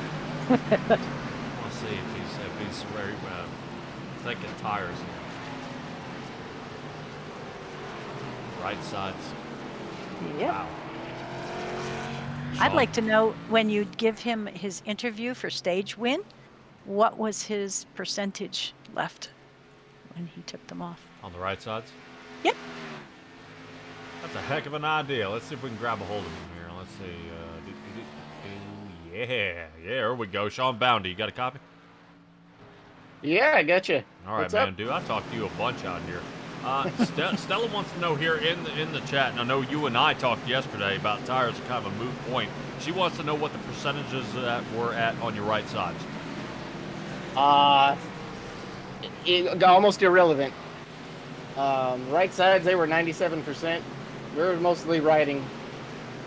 Huh. No kidding. Okay, just because I noticed that you did make a change, and I wondered what was the, was there an emergency? Why? Oh, no. Getting 2 tires, each stop, left sides, right sides. You don't waste any time whatsoever getting 2 tires, so you might as well. And like I said the other day, is the most important part of fresh tires is getting back up to speed on the apron. So there is a little help when it comes to making sure you can maximize your speed, getting up to speed. But once you're on track, it's irrelevant. But as long as you're getting 2 tires with most of your fuel, it just cancels it out, and you might as well get them. Okay. Yeah, what he said.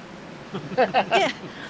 I think you just had a terrible smash up on a caution in front of you.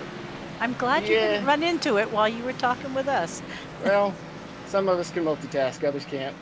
Excellent. Touche. All right, man. Well, hopefully we'll see you battle back to the front, man. Taking those tires a little later is kind of put you in the danger zone here, man.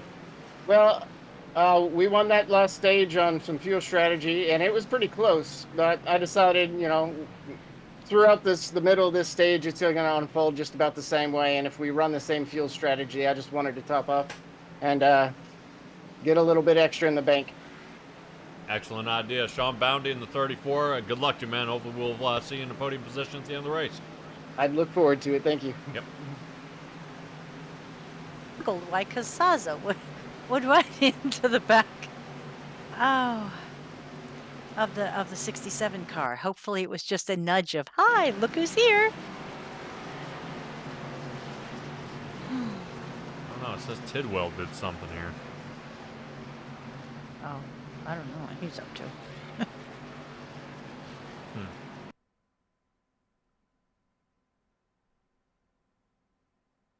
And he's off the wall. Ooh, like accelerator stuck kind of thing. Oh my. Somebody say send it? Oh, God. Oh, God. Goodness.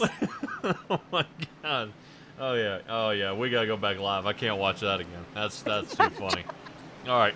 Michael Wiley here in the front. Trevor Dalton on the outside. Let's get her going here. We are under green flag racing again. Wowee. Holy cow. Michael Wiley getting pulled away here. Trevor Dalton going to drop it to the inside. Greg Blazin staying toward the top. Decides against it. Maybe not. Yes, no, yes, no. All right. Reminds me of that Goofy movie where the football's going over the flag, the field goal. Whether they're going to count it or not. All right. Got a slow car there on the inside. Definitely take a look at this, Stella. Green flag, almost single file. Everybody just kind of shuffled right back in. I think Ken Couch is the one who's hung out to dry. But we've got clumps already. Yeah, guys separating all over the place. And that's going to make kind of a bummer race. You guys not all much together. Yeah. Well, that's only if you're watching it for the wrecks. I'm not watching for the wrecks. I like seeing teamwork where guys start getting behind each other. All right, you push, I'll push. No, you suck at pushing. Move out of the way. I'll push you.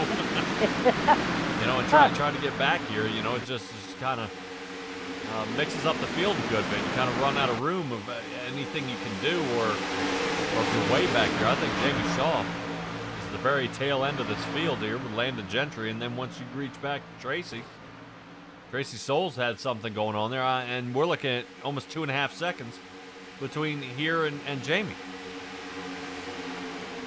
Yeah, I don't know what's going on, except maybe it's their version of wreck avoidance. they're keeping a little buffer zone between them. I don't know if I'd do that. That wouldn't be my way of doing it. The way I look at it, as long as I stay safe. 150 laps, I go back on the lead lap, and I'm back in the, right up, packed up with the rest of them again. Well, that seemed to be the only clump of cars there. You remember how we saw them all, like the front 5 and then the next 6, and then here they are again. Yeah. Now look. Wow. All right. Looks like everybody got the draft underway, collected back up, and give it another run. Give a hats off here to Ken Couch, who might be taking the lead here in just a moment. Did. He is. Ken Couch leading this one. Let me tell you right now, I like to see the heart rate sensor on him. I guarantee he's starting to. Oh my God! Oh my God! Oh my God! Oh my God! We got him in the front. He's got to keep calm here, because this is going to be a heck of a shoot. Let's see if we can take a look at it side angle. Because now watch the outside line. Here they come. And Kilpatrick's pushing really well. Oh man, Kilpatrick. Back off on the turn. Yeah, with a rocket here. Looks like the 63 of Blake Madu here. Excellent job by him. And we have a new leader, number 37, Bucurin. Yeah, now it's off to him. He gets his first lap here. All right. Yeah, it's enough to see them kind of going back and forth here.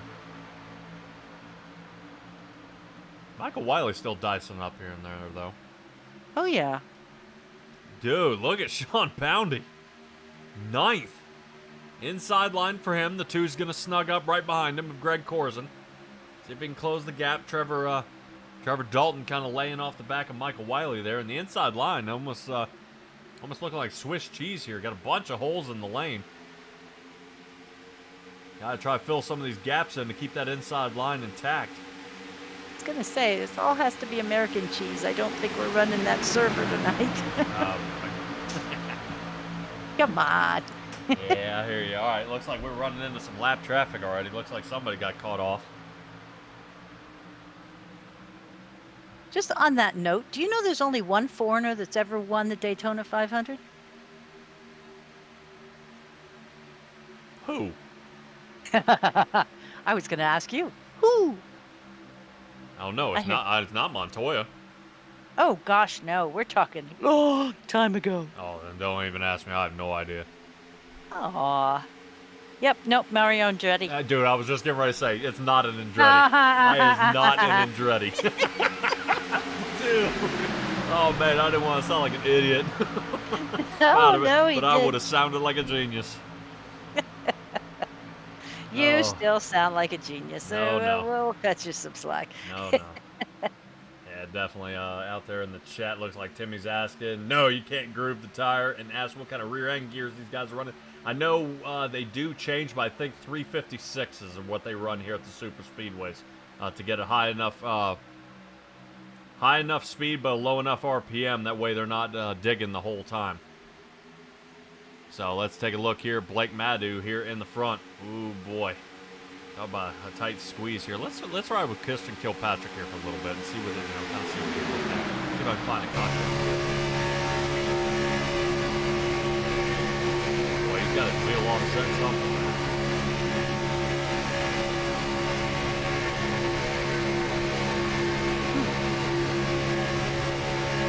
Well, before somebody takes me to task, Mario Andretti did end up getting American citizenship. So if they say, no, he's American. Back then, he was not. You know somebody's going to fact check me. Yeah, it's definitely a possibility, so you better be careful. Taking a look back on Christian Kilpatrick's car at the rest of the field. Here's where the trouble is, right on Tom Barrett's car looking back. Wow. Definitely these guys pushing around here. 113 laps out of a 200 lap race here. Stella, what have you taken away from some of this race here so far? Well, I'm liking the lead changes. I'm not always out here for the crashes since there's no real serious injury. And it's nice to see. We've had woo-wee. Okay, somebody's listening to me. They're off track. They squirreled into the infield. That was the 37 of Bucurin there. Look like you got it. What ended up happening there is actually Blake Madu got a wild push there. It looked like by the 55 that got him way loose and may have hooked him a little bit, sent him to the inside and spun him out, which now pushes us to Christian Kilpatrick back into now into the lead, and Ken Couch right behind him. Definitely a good switch up of our drivers here so far. Hard charger is Zane Touchton sitting 12th, up 29 positions. Nice. Yeah, no kidding. I know Zane's going to be looking to see if he can break into the top 10, if not the top 5 here.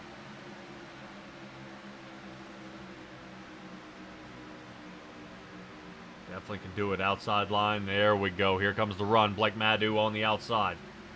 He's going to try to see if he can door draft Ken Couch. He's getting a little loose, rotating higher than that. Here we come. Yep, definitely using that door draft as we come to the line.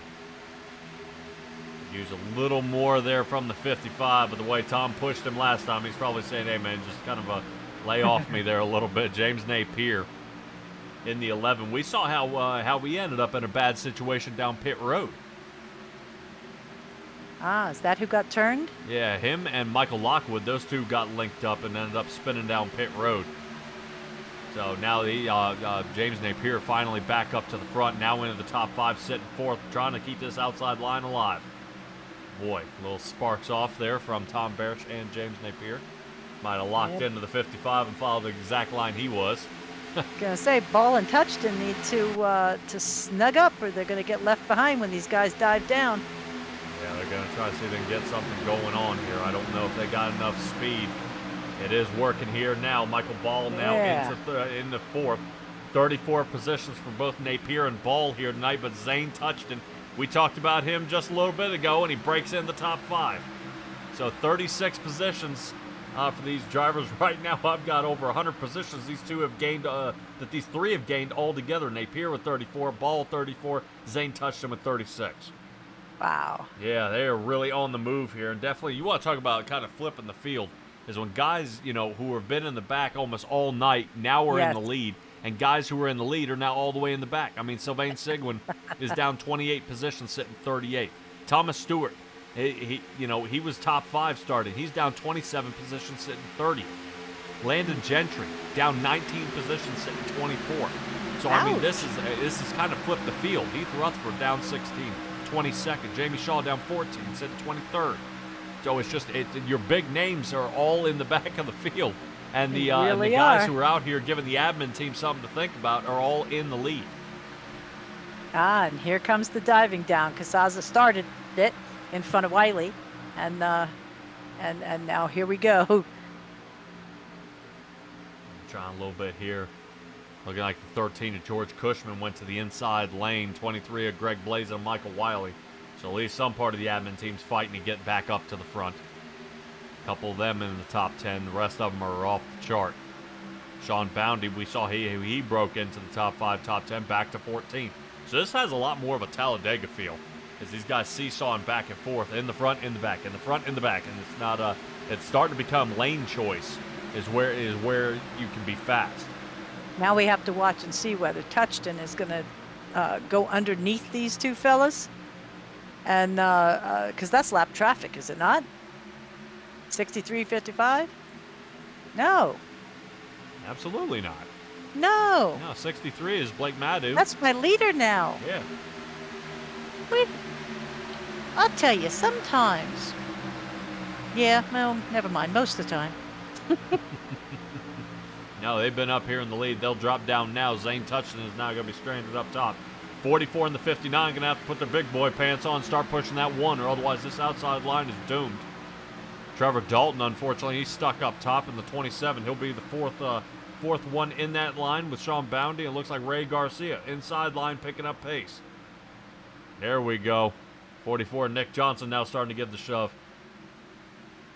59 laying off of Mike Petrin. Haven't talked about Mike Petrin all day. No. Petrin is up 22 positions now, sitting 10. Nice. A lot of drivers back and forth. I know some of them are kind of counting this down, saying, all right, I got 30 laps to get to the next stage. After that, and there's a spin out, a caution will happen. And to me, a lot of these guys, you know, you hear like Michael Wiley, or you hear Boundy, man, I'm just riding around. Man, I'm just riding around. You know, I'm just out here. Once it gets to those final 50, they're not out there riding around anymore. They're going to be, all right, No, nope, get out of sir. my way, out of my face. You know, out front, clean air, get out of the way. Here we come. You know, and it's no more this laying back, kind of letting the race come to them. There we go. There we go. Now Ball has a pusher. Johnson's getting him up there. Yeah, Zane Touchton, the number 1, getting a push there by Nick Johnson, the 44. Looks like Ball sitting down in the 39 Ford here. He's kind of trapped in front of Greg Blazin and behind James Napier. Napier doing an awesome job here. Actually able to come from all the way in the back.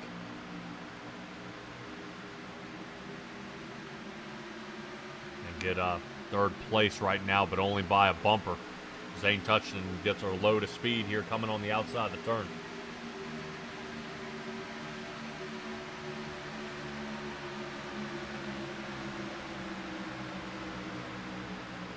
Oh man, see what they can go. Man, it's starting to see kind of slowing down. It goes a little bit and then it dies, and then it goes a little bit and then it dies. And then they don't continue moving anymore. Moving back here to John Kazazza in the Scott Patza area. See if that 90 wants to start giving Ray a shove. Ray's probably telling him, hey, man, just hold off for a little while. Let's kind of ride this out, man, until pit stops. As early as the admin team has been pitting, it's interesting to see them outside line here. Why is that? How's it getting to pit? Here they come. Ah. Oh, Oh, no. Who was that, Barish? Yeah. Come on, Tom. Now let's get back to the front. 40 positions gained for Zane Touchton. He now has the lead. Wow. Wow. Very nice. 41st Very nice. position, and he comes all the way up front. Wow. Well, I told you about that. Who'd you say it was? Was it Kenseth? Kenseth came from 43rd. Okay. Yeah. Okay. That's one of those little pieces of information I'm going to log into my brain there for later. Well, the kicker is, you know, he only qualified 39th, but when he wrecked and had to bring in the back of the car, it put him down to 43rd. So it's not like he was blazing. Yeah. So, I mean, even if he had come from 39, it'd have been really amazing. So. All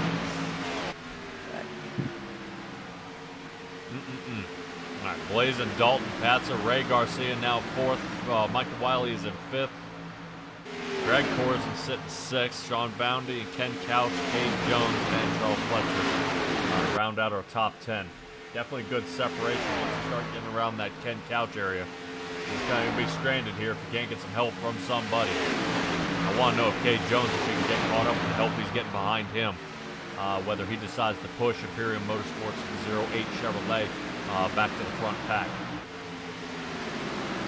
So might just be able to do that on his own. Might have slacked off a little bit there by Boundy. Boundy was able to grab him. He's going to try to see if he can get him to work with him. Just had to grab a sip of water. And rather than do it while he's all packed up and could make an accident, he gave himself a little bit of room. Now he's back in the game. Yep, get a little more air to the nose of this car here. You've been talking about when the admin team pit. Now notice the admin team. Yeah, here they come. I'm interested to see if it still works. And so far, I know some of it here has definitely been a hole in their game on the pit strategy. Still, Boundy is out there. Dalton is still out there, and they're still keeping it all together. I know Michael Wiley is actually still out there for the admin team. I believe Jamie Shaw and Landon Gentry. There you go. There they are. Yep. Jamie Shaw only down by a second and a half, but he's catching up. You see the pace they're picking up? Man, how's Landon do that? Don't know, but everybody who's ever had him behind him says he does a good job. Look at the speed he's picking up here. I mean, these are the leaders right here. Oh my! Wow! Right now he's got a radio up. Landon, stop pushing. Got nowhere to go. Oof! And he gives Boundy a push there. Boom! Now he knows. I said, all right. Now your bumpers have connected. I can't go any farther. Wow! That's like people backing into a parking spot once they hit the wall. They think they're there. Oh wow! Yeah, I've seen that with signs. You know. Yeah. Just bent that pole a little bit. Yeah. Okay. Michael Wiley in the front. Looks like Greg Corzin sitting second. Sean Boundy in third, but on the outside is the 115 there. And the 115 is John Cazaza. I believe he is off cycle for the pit. Now they're coming back down. Boundy's got the lead. No. Whoa, Boundy! Low. Down. If he made it. Wow. Under speed. That was the fastest incoming pit stop there. That was insane. Well, he had that second line to grab it into, right? And he might have. But we'll find out. Wow. Oof. Landon might just missed that pit stop. Missed his box.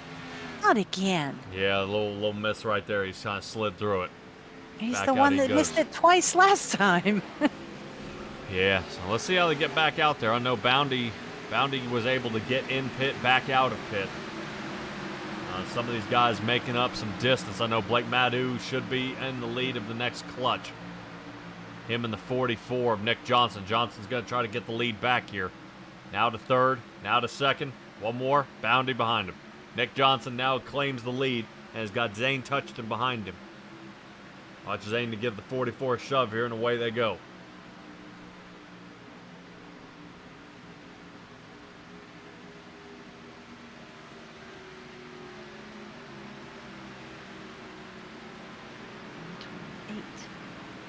So they pit. What do you have recorded for pit time for, say, Ray Garcia? Ray Garcia had a. I'm sorry, not pit time. What lap did you record? 125. 5. Okay. Because sometimes I look up when I do it, and they've already gone 2 laps while they were down there. Oh no! Ray Garcia, look out! Oh. Would anybody else like? I just tuned into him. Like we popped back, looked at him. Oh my gosh! Goodness gracious! Would anybody else like to run into Ray Garcia now? Good Lord, Ray! What in the world are we doing here, man? Oh, dude. I hope he's not listening in and he heard his name and he was like, "What?" He's like, "Oh, I gotta turn it up. It's me." Oh no! 63 of Blake Maddu here. Uh-huh. Well, it's the double tap. Discount? Double tap? Yeah, No. huh? Discount double tap. Boom. Oh. That's Kilpatrick sending it. Oh, I think that's my him on heavens. his roof, too. I was gonna say there's somebody just riding along, keeping pace. There we go. Looking good. Let's see how it looks on the inside. Oh my heavens! All right, eventually he'll. I don't think he gets back up. I like the sparks, though, when he hit the concrete part. Wow, he's gonna have to tow. Oh my gosh. Do you see him spinning the tires and the stuff flying off? Yeah. Oh, I've never seen that before.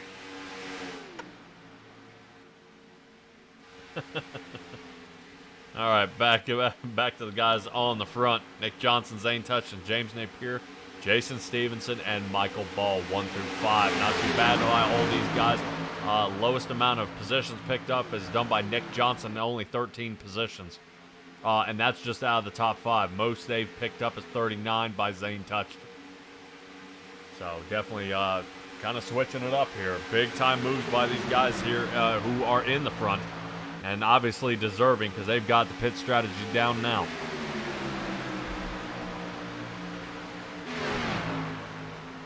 Yeah, swapping back and forth here, Stella. 132 laps in this. It's starting to be kind of almost lopsided. I would say probably a few miscues from the wrecks out there, but all in all seems to be pretty good. I would say, once these guys get about another 10 or 11 laps in, once they separate, and if there is a caution, fortunately we'll have cautions in the last stage, and be able to clump them back together. Because right now I hate seeing how far these guys are off. Blake Madu is off almost 5.5 seconds. Michael Wiley another 2 seconds behind that. Charles Fletcher another 4 seconds off of that, starting 18th. I'd like to see these guys get clumped back up again. Yeah, well, I mean, they're still passing. It's not a road course, where they're like 3 seconds between every car. But can you confirm that Ray Garcia's in pit and not taking it to the garage? I would not assume Ray would take it to the garage. I wouldn't either, but the Be Pickard nice says- to my tower. I'm sorry. Be nice to the tower. I know. He's I've having some been trouble forgiving tonight. it. I've been forgiving it all night long when it's been saying out instead of pit, and I was like, okay, well, 3 letters. It just can't spell. But now, darn it, I want to know. Yeah, some of the laps are incorrect out there. I know Dalton. So Dalton maybe having some trouble out there. Dalton's now 27th at lap 133. He's coming up on. I think Richard Miles is the first one a lap down. Yeah, Richard Miles in the 35.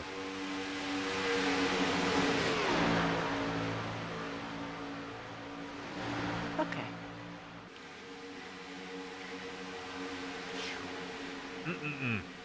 Yep. All right, well, for all of you or anybody else who's just now joining, we are at the big show here tonight, running the Daytona 500.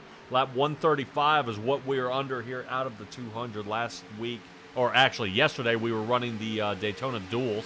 That was 2 50-lap heats and then a 55 lapper there for a feature. Somebody took home $50. I know normally winner of this race will end up taking home about... Don't quote it.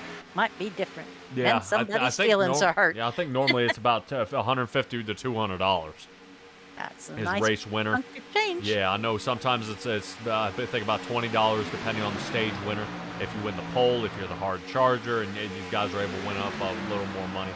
But they will tally everything up in a few days and have the grand finale total. That's why I never give anybody a definite number, because we don't know 100%. Sometimes late donations kick in and change that number drastically. Last month was actually a record number. They donated over, I think it was $1,055. Last I saw it was like 1,000 something. Yeah, So that's impressive. Yeah, that was huge. That was huge. But they are saying next Make it round they head to rain. Kansas. Ray was out there making it rain. Wow. Wow. Well, we appreciate you all joining in here with the big show and Simtrax Broadcasting. Guys, if you're looking to see what all we are doing, SimtraxBroadcasting.com is where you can go. You'll find everything we've got going on.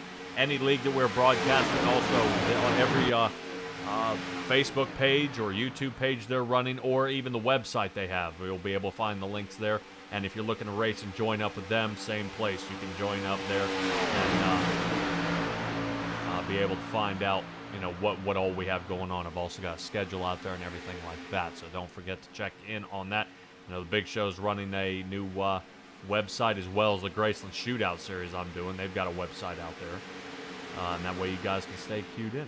All right, now 138 underway here as Jason Stevenson now grabs the lead. Couple of guys coming down the pit road again, trying to see if they can make this kind of a one-stop pit stop for this stage.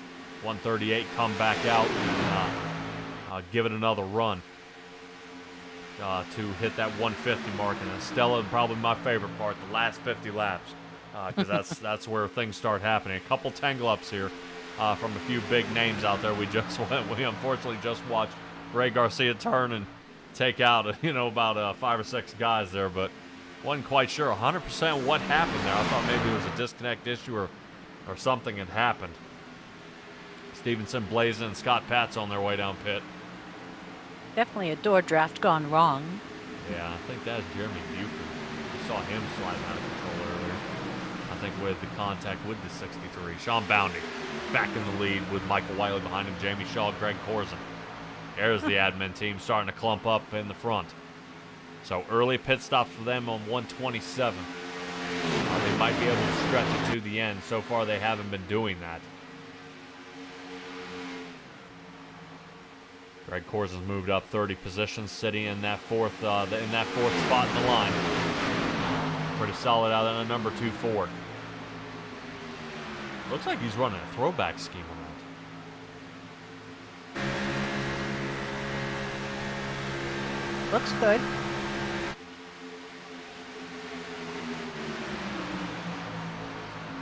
I think that says something about Talladega on the side of his car. That's pretty cool. Well, you didn't show me the side of his car. Right there. I think it says Torino Talladega. Oh. That's very slick. It is. It is. All right. I would say you start seeing the rubber building up on the side of these cars out there. Looking pretty good. Figure everybody will start clumping up here watching the big show since the big race is over. I think Timmy out there is trying to let us know that Kyle Busch won the race. Oh, you shouldn't have said some of these guys might watch it later. Well, especially I know before we started, Kyle Busch had a pit lane penalty for speeding on exit. So if he ended up serving, that means he ended up in the back of the Packer for a drive-through, and that's kind of a bummer out there. But not too many guys. I don't think anybody out here has had any sort of pit lane issues. I know that 28 ended up getting turned around. Barish got turned around down there. The number 55 Toyota. I'm talking about the number 28.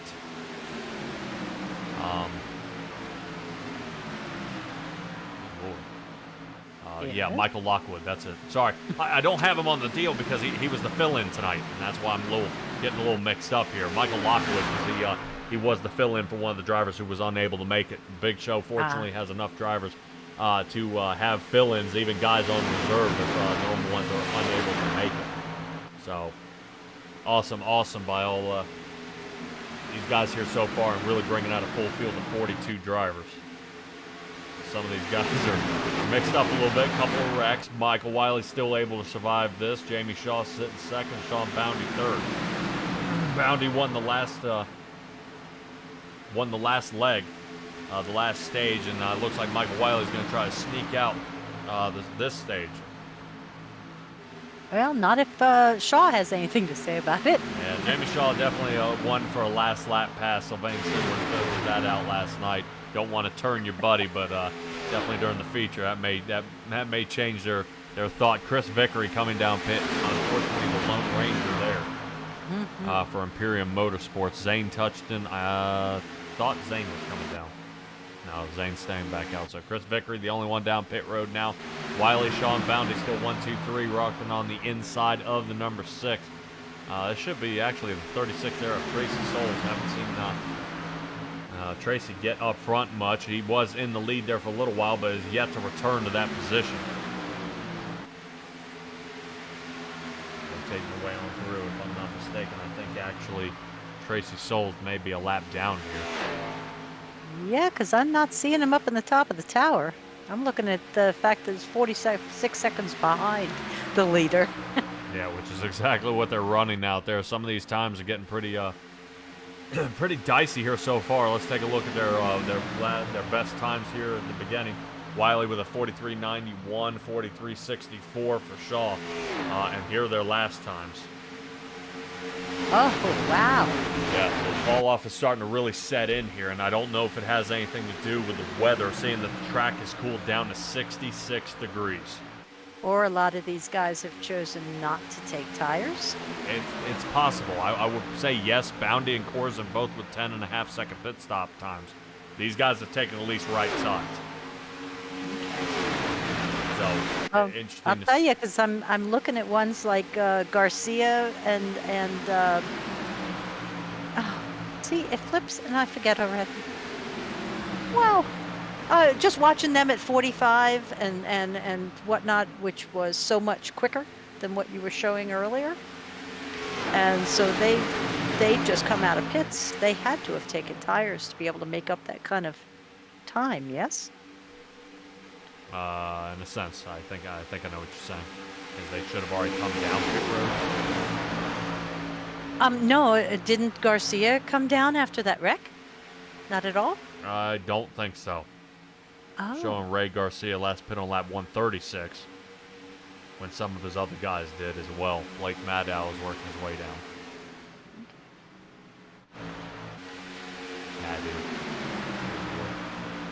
Butcher that all right. Mm-hmm.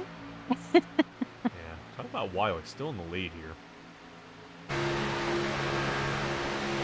4 more laps. And he'll have himself a stage win. Yeah, I think Shaw's going to set him up. Boundy and Corzin, I'm sure they're going to try one more run here.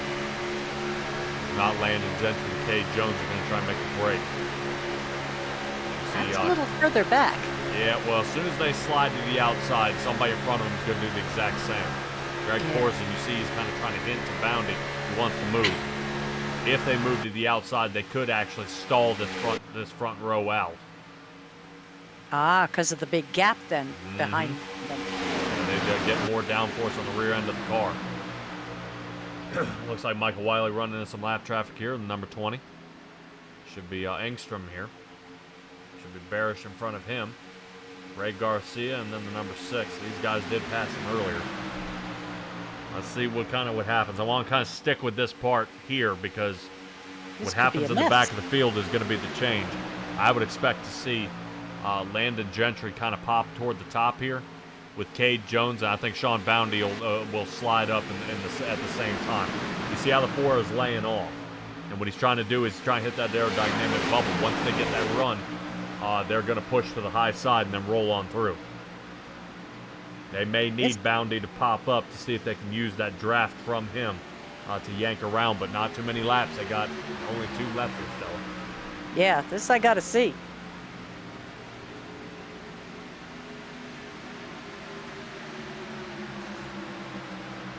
It's starting to get pretty tight here. I don't know what if there's enough time. There might not be enough time. They may save that kind of thing for a later on in the run sort of deal. You have that final 50 laps you were so looking forward to.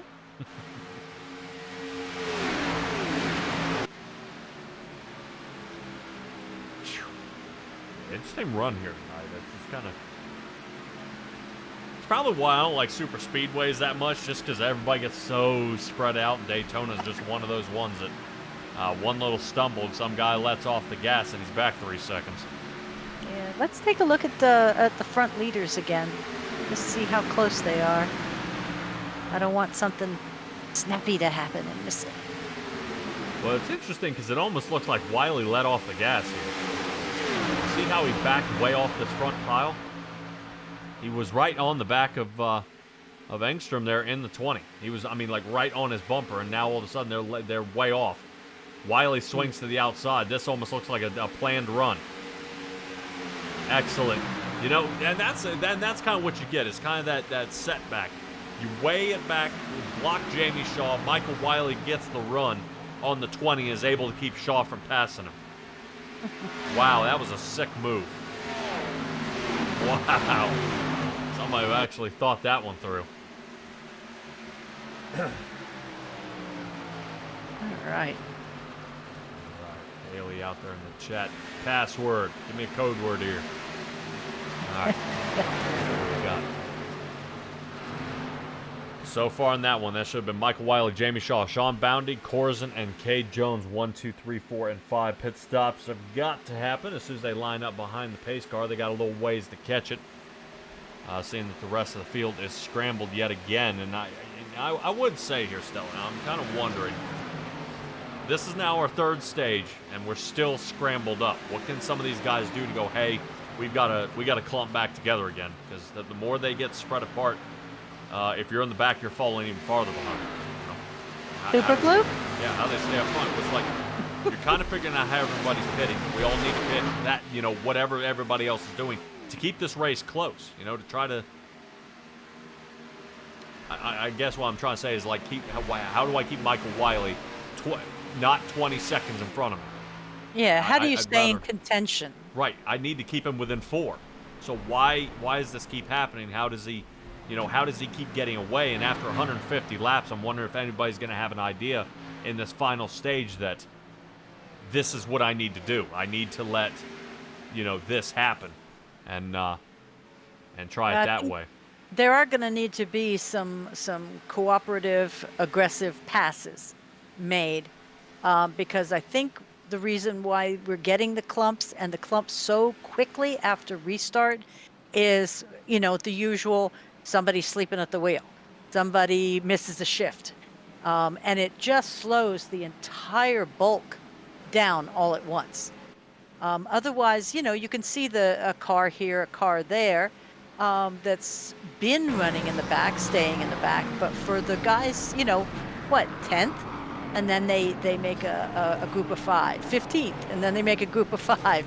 It's got to be something on the restart. And if you're stuck behind that guy, you're going to just have to grin and bear it and go around him rather than letting Wiley and the front bunch get away. That's my take. Yeah, I agree, and there's only one way to do it, you know. I would say, you know, them kind of sleeping the wheel or being a little slow on the restart, that it does give that opportunity that some of these guys might be able to break away, but you did see them mash right back together again. What gets me is it's that 15 laps down the road, we've got guys pitting, and now it's going to be a clump of 4 out there. It's going to be a clump of 5 out there. And really, you almost need to find when the biggest pack is pitting and pit at the same time, because out there running only 3s is not going to do it. You know, you've got to be out there in the rows of 10, 12s, 8s, you know, somewhere around there to get caught back up. And if it's multiple packs of 8, you know, or multiple packs of 10, you're not going anywhere. It'll be a stalemate and everybody's stuck, and then it's really a bummer. Yeah, I agree. It stands to reason, but we shall see what happens on this next restart if they, like you say, take a different tactic or it's more the same. Yeah, no kidding. All right, Timmy out there in the chat, appreciate you joining us here tonight. Don't forget, you can catch back up on this. You can actually probably pause it and leave or come back. It will be recorded out there for you to grab it, man. So don't think it's all over. You'll be able to tune back in and figure out who won this one. Pit stop still happening here. These must be some of the guys getting caught back up on their laps. Boundy now coming in. Interesting enough to see how this one turns out. Okay. I want to see if we can talk to let me see if I can talk to Zane. I want to find Zane Touchton, see if we can find him. Zane, you got a copy? Yes, sir. I got you. Man, awesome job out here tonight. Not too bad. At one point, you've come up 40 positions, and you were in the lead for a while. What's been the key to getting up to the front? Well, I really don't know. I just stuck to the high line, and me and Steven Johnson stuck together pretty well, and just rode it out up there. All right. Anybody else? I mean, is that the only person out there that you can find that is trustworthy enough to get, to stay up front? Because I noticed the pit stops for everybody are really getting kind of wonky out here. There's not really a rhyme or reason or a timing issue. Some of these guys are pitting earlier and some are pitting later. Yours seems to be right on here.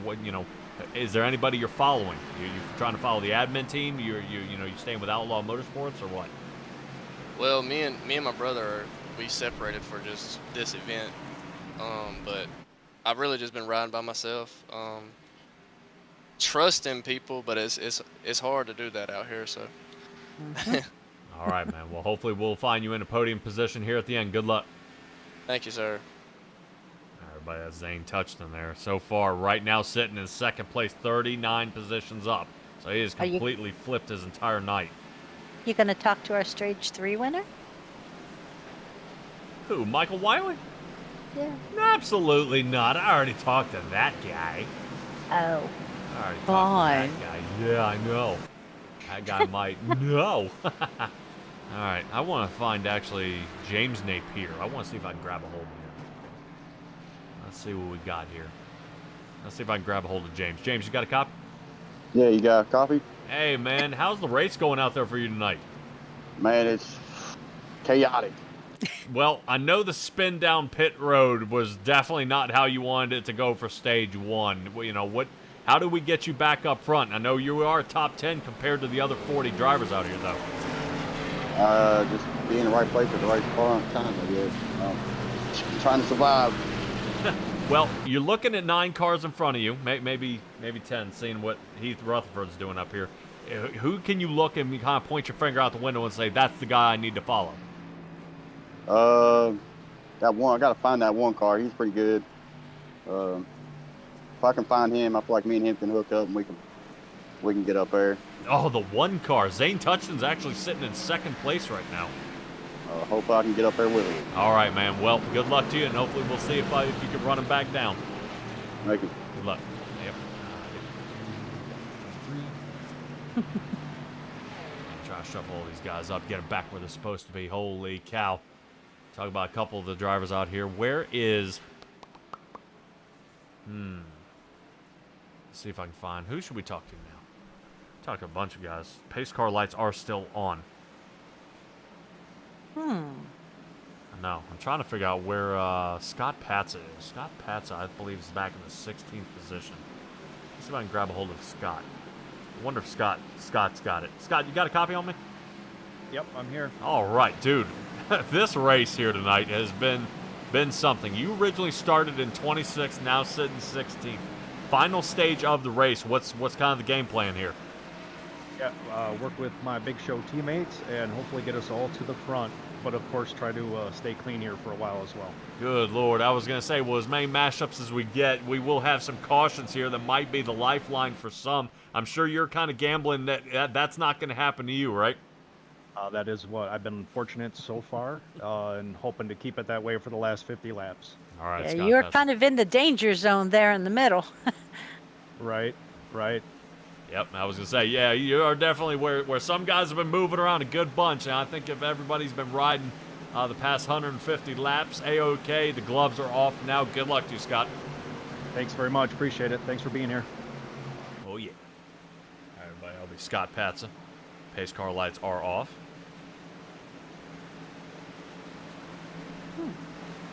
Having some unusual lane changes out there. Something Guess tells they just... me. Go ahead. Something tells. I thought I was talking to Scott, and he didn't rotate up. Yeah, Scott Patza wasn't rotating up. I think I messed that up. Oops. That's all right. I should give him a little thing in front of his face that says, hey, you're on the outside line, but that's all right. I think he just got a little tangled up there. All righty. Nick Johnson, Michael Wiley front row. After that will be Jason Stevenson and Zane Touchton. This is going to do it. 45 laps to get to the end. We got some cautions to burn off. We got some green, white flags, and Charles Keller's already dead. He's getting hammered here in the back. Why? Why? Fortunately, here's the self-healing cars because he just got a U-shaped bend in the back bumper. All right, let's get back underway here. Looks like, yeah. I think Might be one of those fellas napping on the job. Yeah, I think that is a Corzin up here. Either that's Corzin or Blazin. I think that's Greg Blazin, the 23 Chevrolet outside line. Yeah, there we go. Getting with James Napier here. Rotating up front. James said he was going to get up there and say hello to Zane Touchton and link up with the number 1. And he may have that chance. He might be looking right at him now. Number 11 may have room to slide down and close that gap. Right now, interesting enough to see Landon Gentry actually laying off here.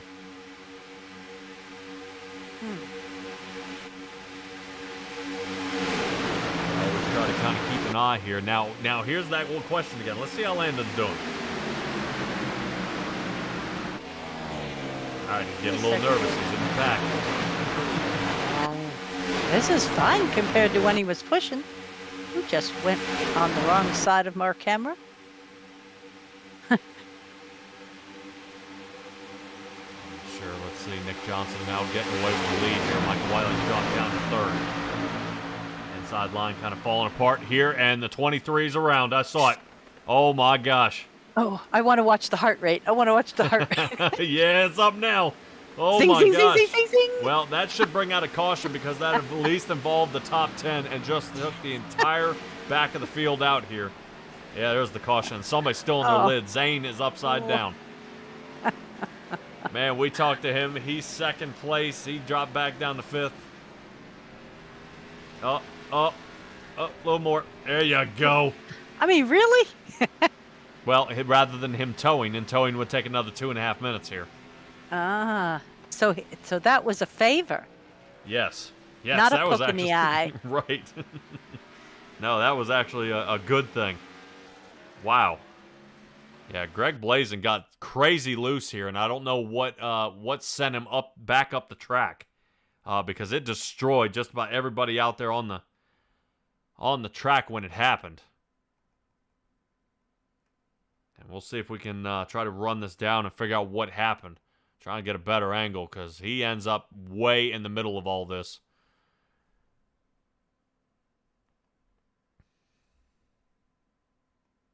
Let's see if we can get an angle this way. 23 car rotates down.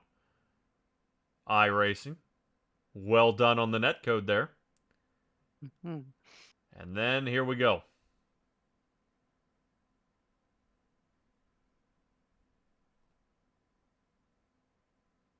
I mean, the cars are blinking out. It's getting so bad. Yeah. There they come. There's Blazin and Kilpatrick going at it. Cade Jones also got hammered on this one.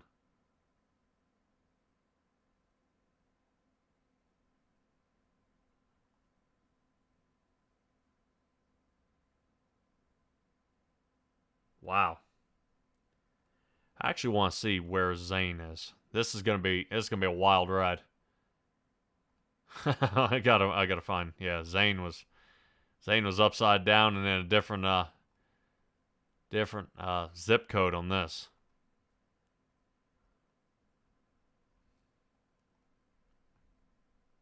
All right, here we go. This should be right before the wreck here.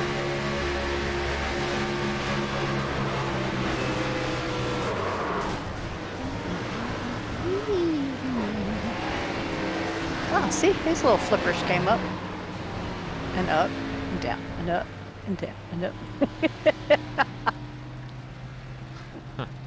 Still on the roof. Excellent. Still on the roof.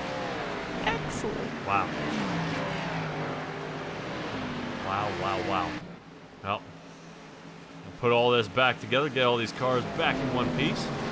Self-healing, so they should be able to do Insto presto. Yep, Change insto up. presto. Bang. But that does take most of our fastest drivers and throw them all the way down to the bottom. Zane was up there in the 5th spot, 24th now. All right. Well, I'm keeping count on cautions, so that's one. Oh, yeah. Oh, yeah. So, a couple of drivers who did survive. Wiley and Gentry still up front. Heath Rutherford snuck out of there. Ray Garcia, he made it back up to 9th. And Gallagher, number Yeah. 123. That's a new one in the front. Oh, yeah. He's the Hot Wheels car who ended up doing the UFO move earlier in the race. Yeah. Blended. But I like our stage so far. I mean, we had Blazin, we had Bounty, we had Wiley, and it's like you get a win, and you get a win, and you get a win. So had little Oprah attack. Okay, fine.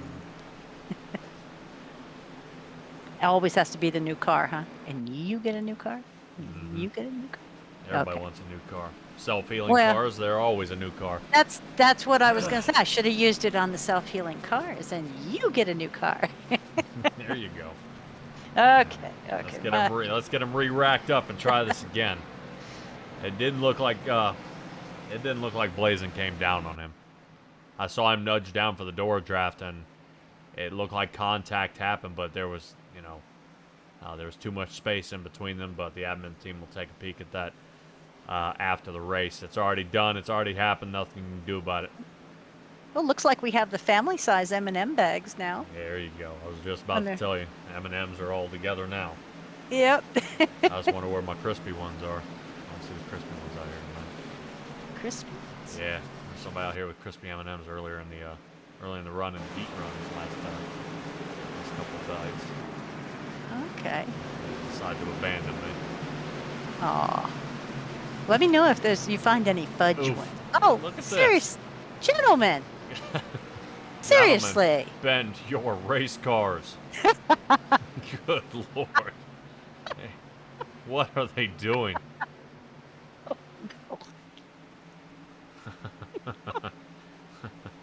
Okay. Ooh. Keep it together, Stella. I know. I said, yeah, you got me on that one. That was pretty good. Alrighty. So, looks like Landon has, whoops. Looks like Landon's push E got away a heck of a lot faster than he was ready to push her. Yeah, definitely. Well, I guess the Geico restart zone was a choice on that one. Michael Wiley will dial behind his admin buddies here outside line. As well as Wiley's been doing, it'd be interesting to see them duck on off, but they're going to let him clear the 17 of Jason Stevenson. Stevenson moves on up. Outside line sticking here so far, so good. Gallagher on the Here comes bottom. Gallagher. Yep. He's fixing to pick up a little Mickey D's, and he may make a run at this. Oh, yep, nope, here we go. Or not. Yep, Ray Garcia almost caught up in another one here. He dropped his Coke. Him and Blake Madu, side by side. These two are ones who got caught up in the earlier wreck. Oh, and here's Ray popping up on the outside.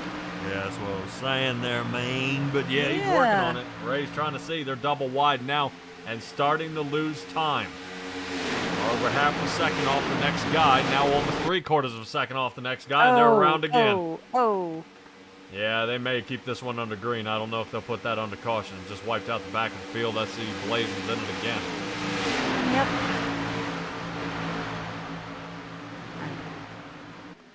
So far, we still have green flag racing. Mm-hmm.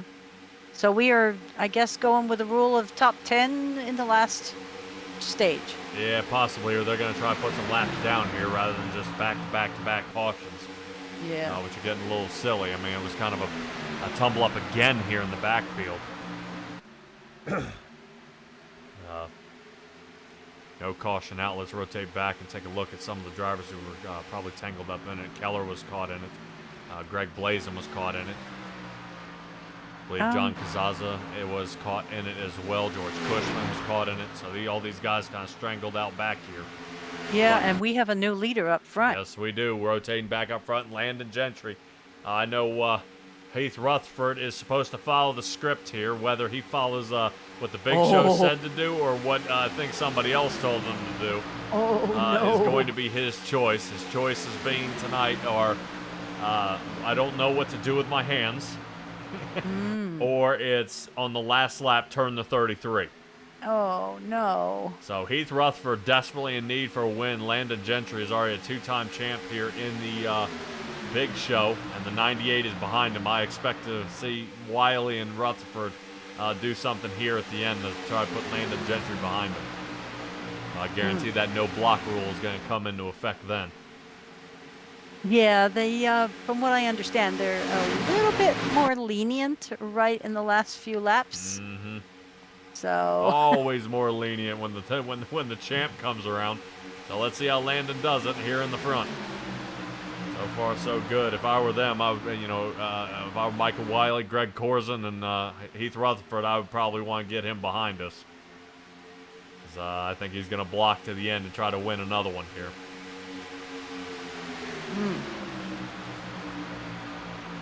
You know they'll no be living with him after that, right? Yeah, I know. I expect to see three-time champ in a matter of 60 seconds. Moments? Yeah, there you go. So, already getting a little loose. Greg Corzin kind of wiggling around a little bit back here. Kind of be easy. Not too many laps left here. Still no caution for those guys who were in the back. They're letting them run it out. Napier sitting in the 16th positions, off by about 2 seconds off the lead, or off pace before he finds even the next guy on the track. Wow. Yeah, it looks like Michael Wiley trying to take a peek to the outside here. You never know, though. I mean, if all of a sudden something happens and the top guys are gone, you just slide right through. Yep. Take a look at Napier, who's in the front row here. Take a look out the front. He's got nobody here to look. Yeah. He's got to keep his head down and keep driving. Christian Kilpatrick will try to push him to the front. Yep. Stay steady. Keep it clean. Zane Touchton trying to get back into the top 5 or a podium position where he originally was. Should have scraped off enough metal on that roof to be a little more aerodynamic.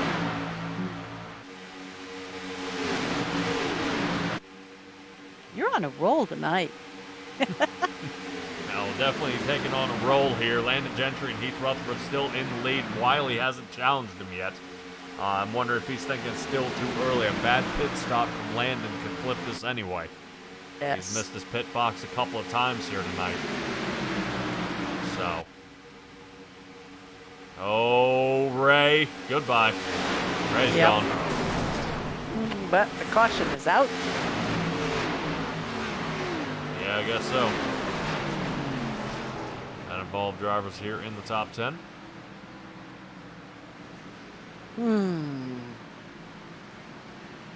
Not too sure.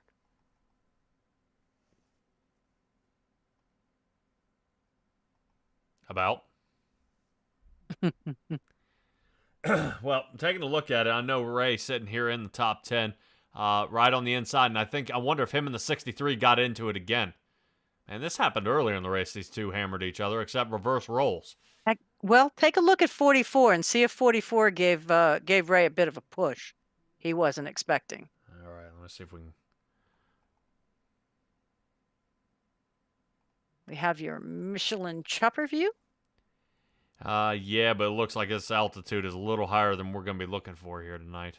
Oh. Trying to take another peek at this. Because it looks like the 63. Watch the 63 kind of drop it off the table here a little bit. It does. See him rotate up. Ray's staying stuck. Yeah. 63 rotates up. But when he comes down, he takes the 44, and that's why he heads up. So that's why I was wondering if 44 was already stuck on his bumper. Yeah. Nope. Looks like Madhu got him. It looks like Ray almost survives, but drops back down and catches another driver. Got some fries with his burger. Yeah. Oh, that's shake. Little shake, rattle, and roll. Yep. Yeah, well. All right. Well. Just take the apple pie. Caution's out. Landon Gentry, Heath Rutherford still in the lead here. I would probably say, seeing that they last came down 151, they're probably going to pit. As it's on that 18. Greg Corzin stays out. Greg Corzin stayed out. Everyone else has come in. Oh no. Everyone. Oh no. Absolutely everyone. Wow. Well, Greg Corzin might be thinking something different here. He might have an idea. Something might have changed it up a little bit, but that's okay. I think he's counting on another caution. And then he will be able to get that last gulp of gas and make it to 200 without any problem. These guys are going to be sniffing fumes if they don't come back, you know? Yeah. Yeah. But good luck on that. Because I think at this point, everybody's going to come down for a caution every time. I mean, for gas on every caution. I'm reading out here. I think update on Ken Couch. I believe he is in the garage. 85-mile-an-hour winds where he is, so he has out of internet. Oh, Done. wow. Where in the world is he? Yeah, Sylvain Sigwin, he is out of the race. I believe Lee Tidwell is out of the race. Rick Nichols, Dennis Schutt. Looks like Jim Willis, he ended up with some problems there early. And I think Michael Ball. Is in the garage. That leaves a 36 driver still alive out here on the track. Richard Miles being the final one, sitting in that 36th position. 85 miles an hour. That's like hurricane conditions. Definitely wouldn't expect anything on the Midwest. Greg Corzin thinks the better of it, coming down for fuel again. There we go. But I believe that should be 2 laps later than everybody else. He may be able to stay out. He'll be off cycle with everybody, which could be a problem later on if he has no help. He'll come out with nobody else there. So after the pit stops, looks like Landon and Heath Rutherford. Oh, Jesus. Landon Gentry and Heath Rutherford here, 1 and 2. Michael Wiley sitting 3rd, and Chris Vickery will be 4th. Looks like pit stops happened, but it didn't affect them too much. Everybody come down for fuel and goes. James Napier, I want to say he was the faster one out of all of them.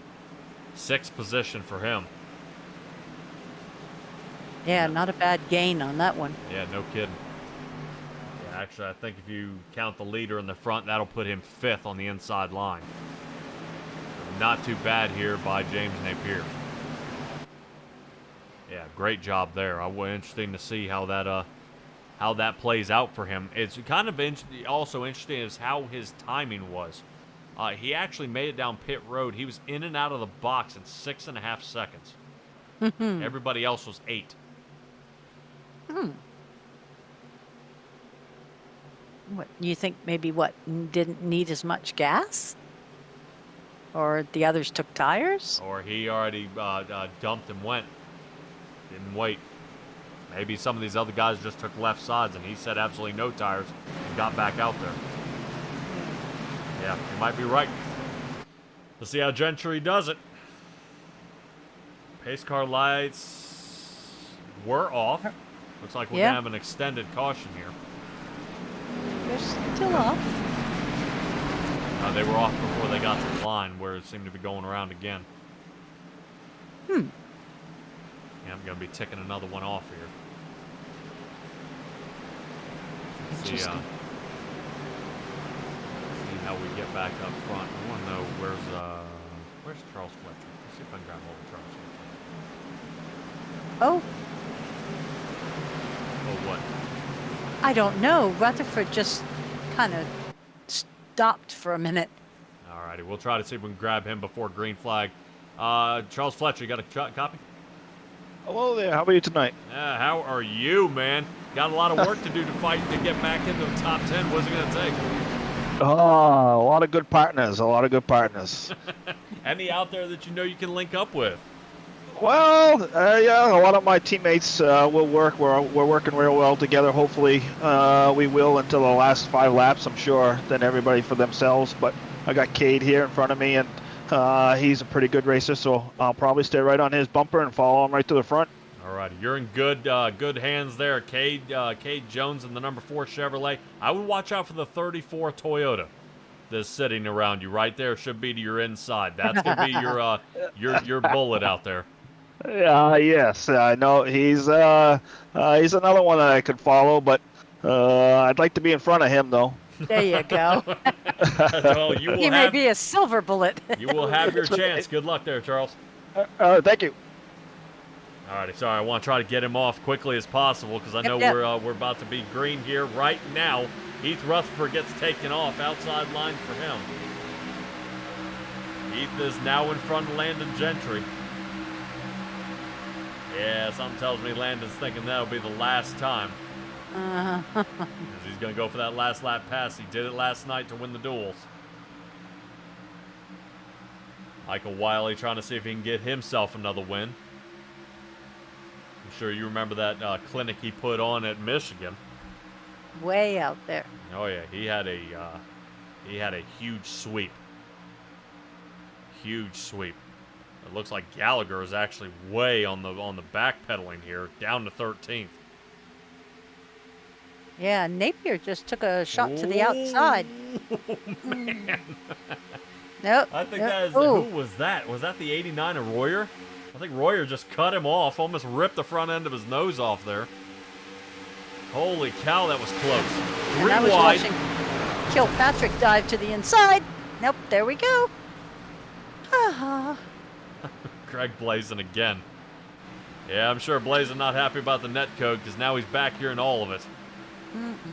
Trevor Dalton caught in it again. We were talking about the magnet. He's got it tonight. 25 laps left to go. He might want to go back to the UPS. Yeah, look at the shove here. Heath Rutherford is going to be. Let me tell you right now, he's going to be testing his friendship on this one. If Landon is able to get the separation enough from Michael Wiley and Chris Vickery here, Landon's going to try to set Heath up, pull to the outside, lose all the draft, and sling by him. I think we lost somebody. It just went in the wall about just behind the 64. Okay. Interesting. That must have been the most sudden lane change in history. Yep. I think Tom Barish might be out of it here. I think we got a couple guys taking it back to the garage. Charles Keller, nope, he's still out there. Kazaza, he's still out there. I think Tom Barish will be our new guy in the garage. All right, let's see if we can get back to the front here. Way back up, side by side, still here where Sean Boundy is, 16th position. I'm trying to figure out how to get back up to the front and get fast. Doesn't seem to really be a way to do that. Laps getting down in the 43s. I will say Royer in that 89 Chevrolet just made the fastest mark on the track with a 43.13. Sitting 7th, finally getting his break. 13 positions up from where he originally started this race. On the charge he goes. Landon still doing the pushing job he always does here.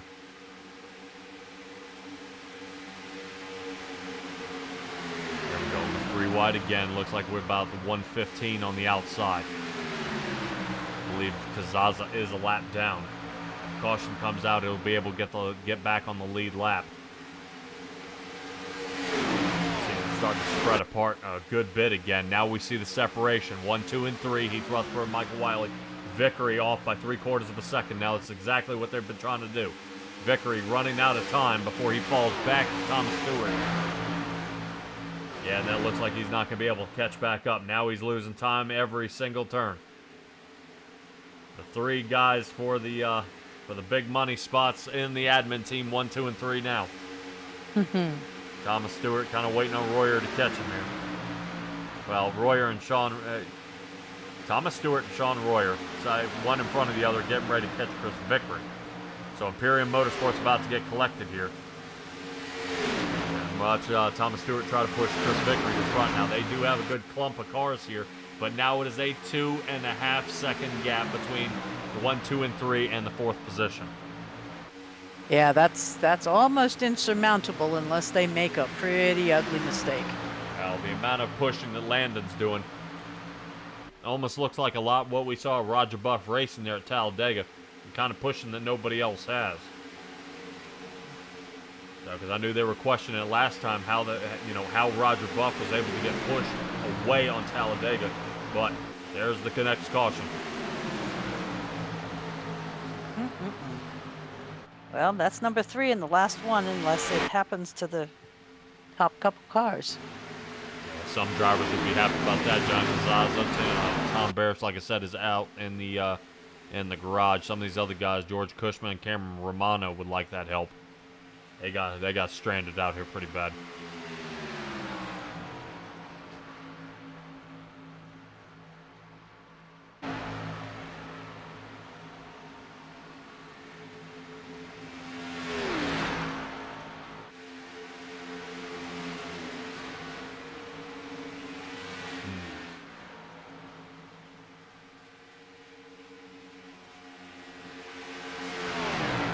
souls.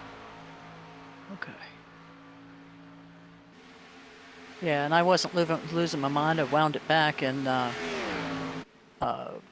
Kilpatrick got into souls, and he took a serious shot off to the right, back on lap 175.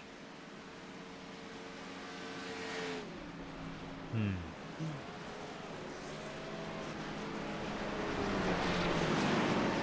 made me doubt my eyeballs. Now, back on that same 175, that's one where Charles Keller got crashed. John Kazaza crashed. A couple other guys. Let's see if we can find what happened here in the back. Wow. All right. Well. Yeah, I think they're out. No. Okay, here's a mess of it.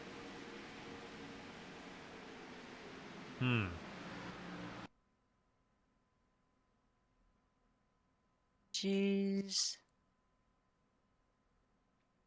Yeah, see how that guy hit and go, poof, right in the air. Yes. Poof. And that's not the nice kind of poof, like a fairy godmother kind of thing. No. That's, you're out of there. Yeah, this was Tom Parrish. This is who I thought you meant was slinging off the track. Here's Cameron Romano. This is still from that one wreck. This is all lap 175. We saw Greg Blaze and them going backwards here.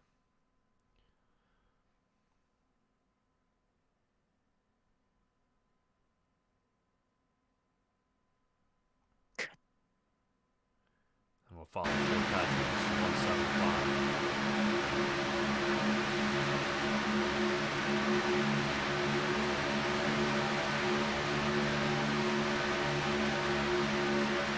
Yeah, my screen when it went down, it was says 25 to go. Okay, here's Souls. He's coming up on. Ah.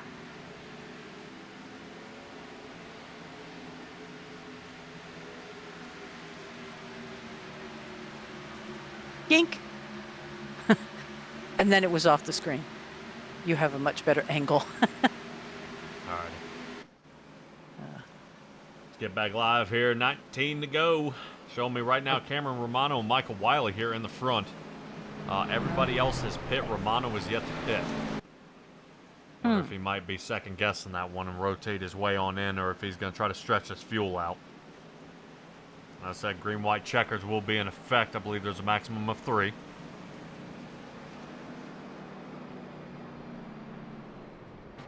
Yeah, you want to hear an interesting thing about green, white checkers? Sure. Cool.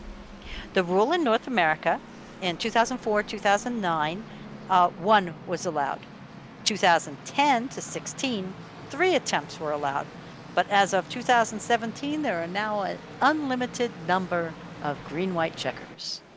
They're determined to have that 2-lap shootout.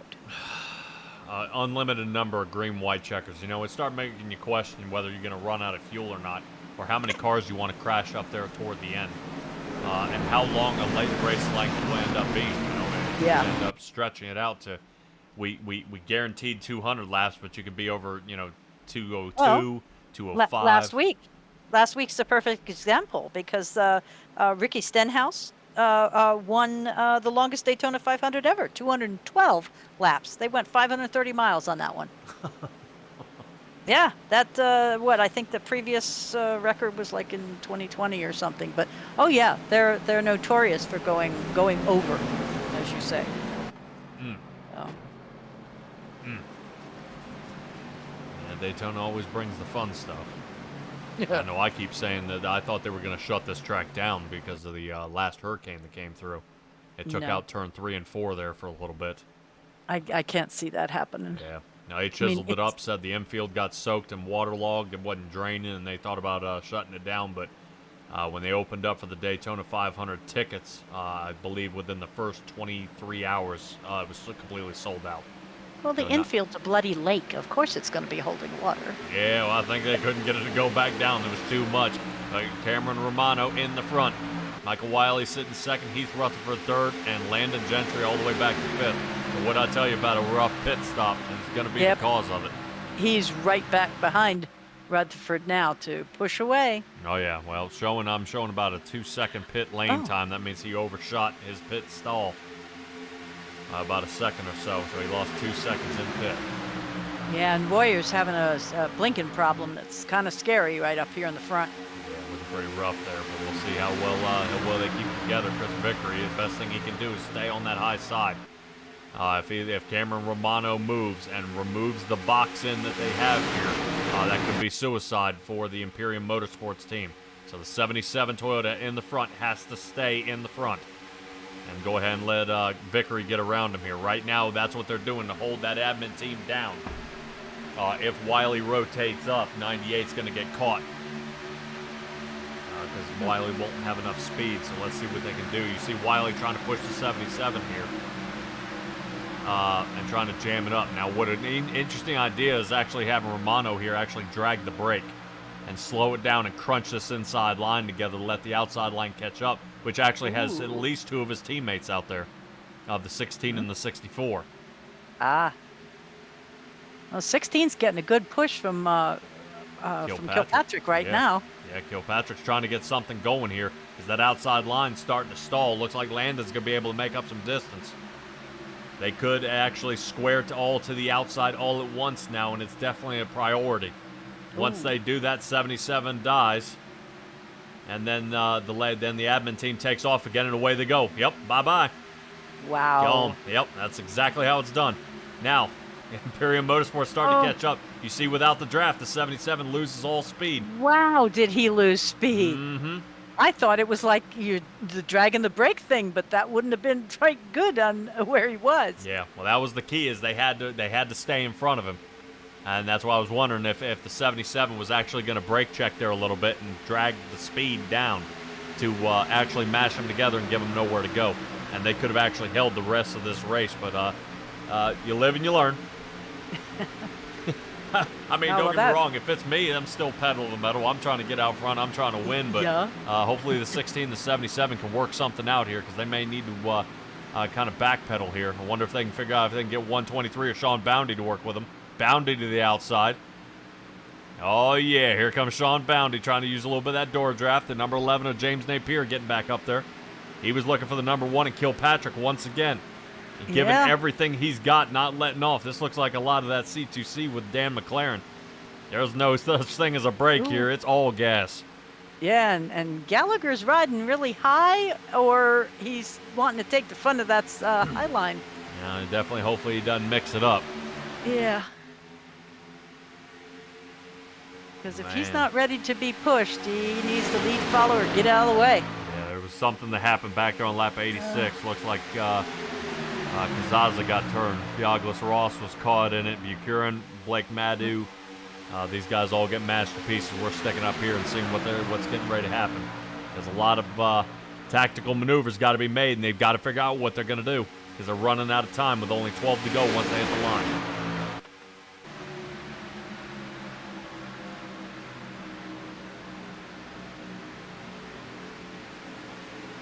Yeah, right now, looking at the 11 of James Napier here. He's trying to see if he can find where he can go to pick up a little more speed. He's got to give Boundy a shove here. And I think that's what sometimes I've raced like this before, and you kind of sit here in this Napier area, Christian Kilpatrick, and people complain about pushing, but looks like 3 wide. Oh, 3 wide. Oh, here it comes. Ready? No. Oh, God. Trying to hold it. All right. Kilpatrick sending If it. Boundy hangs rotates it, up. Hang on. Yeah, a Hang little bit on of to it. a little bit of suction there by Napier There pulls you Boundy go. up a little bit. They'll be able to hold it here. Different lines they're taking. I know Napier and Boundy are going to make contact here pretty soon, but what happens to the outside? Imperium Motorsports a little off the table here. Rotates There. back up. Oh, clink, Pops clink. Boundy. By Napier. He's gone. Yep. Oh. I can see my house from here. All right. Well, that was a wreck here in the top 10. Let's see if it sticks. Don't see a caution. Yep. There it is. There it is. Wow. Wow, there's gonna be some words after that one. Wow. Let's rotate back. I want to see what happened to John Kazaza first. This was actually back on lap 186. Uh-oh. Man, banging him up again. Really? You see how he full sent that thing into the 59? Yes. Yes, who was already past the wreck and minding his own lonesome. Look at this. Ah, Boom. yeah. Jeez. I guess Goes Days of Thunder. Go through. You can make it. Yeah, I guess when you got them self-healing cars, man, all you do, you just send it. All right, taking a look at Jeremy Bucurin here and see what happens to him. Oh, back off the wall. That's where Madhu gets wasted. He just sent somebody's night to the restroom. Oh, Greg Blazin trying to avoid another one here. Oh, Lord. Boom. Oh. And then back up the track. Don't you know it? All right, let's get back to the James Napier where he got absolutely obliterated here. Big contact, and there was really nowhere I guess he could have gone. I'll see if we can get a good angle here. Oh, we're 4 wide at that And point. he's trying to keep it, but there's just nothing left here. Except New Holland agriculture. Look at Trevor Dalton. Once again, get me out of here. Oh, and the 90 catches. Oh, stop. Back up. Got him again. Got the 64. Get away. Ready? Go. Wow. So admin team 1, 2, and 3. John Gallagher breaks that up, starting in the 4th position. It's interesting to see what happens here. I don't know. What comes of this? Gentry's saving gas.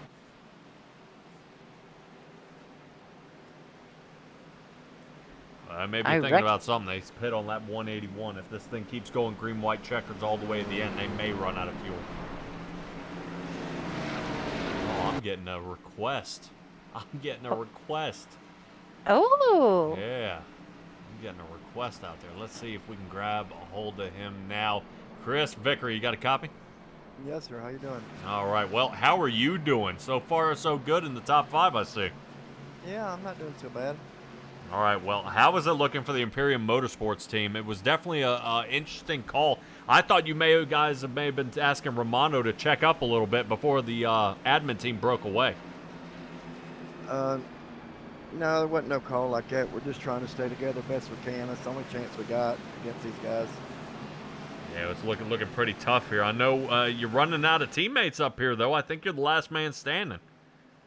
Yeah, right now I am. Hopefully I can get another one up here. If not, I'll battle them best I can by myself.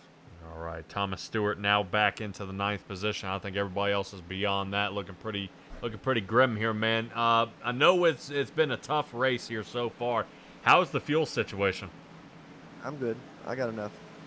All right, well, I'm worried about the M&M's cars up front to see if anybody else is struggling here. You last pit on lap 181. With everybody else, I think they're worried that you may run out of green white checkers here toward the end. I think I've got enough to spare one of those as well. Of course, I haven't been leading some of the gas they have, so. All righty, well, good luck to you, and hopefully we'll see what you can do here in the end in the final stint. Sure, thanks, appreciate it. All right, everybody, Chris Vickery in the number 16. 16 Chevrolet. Douglas Ross asked for that.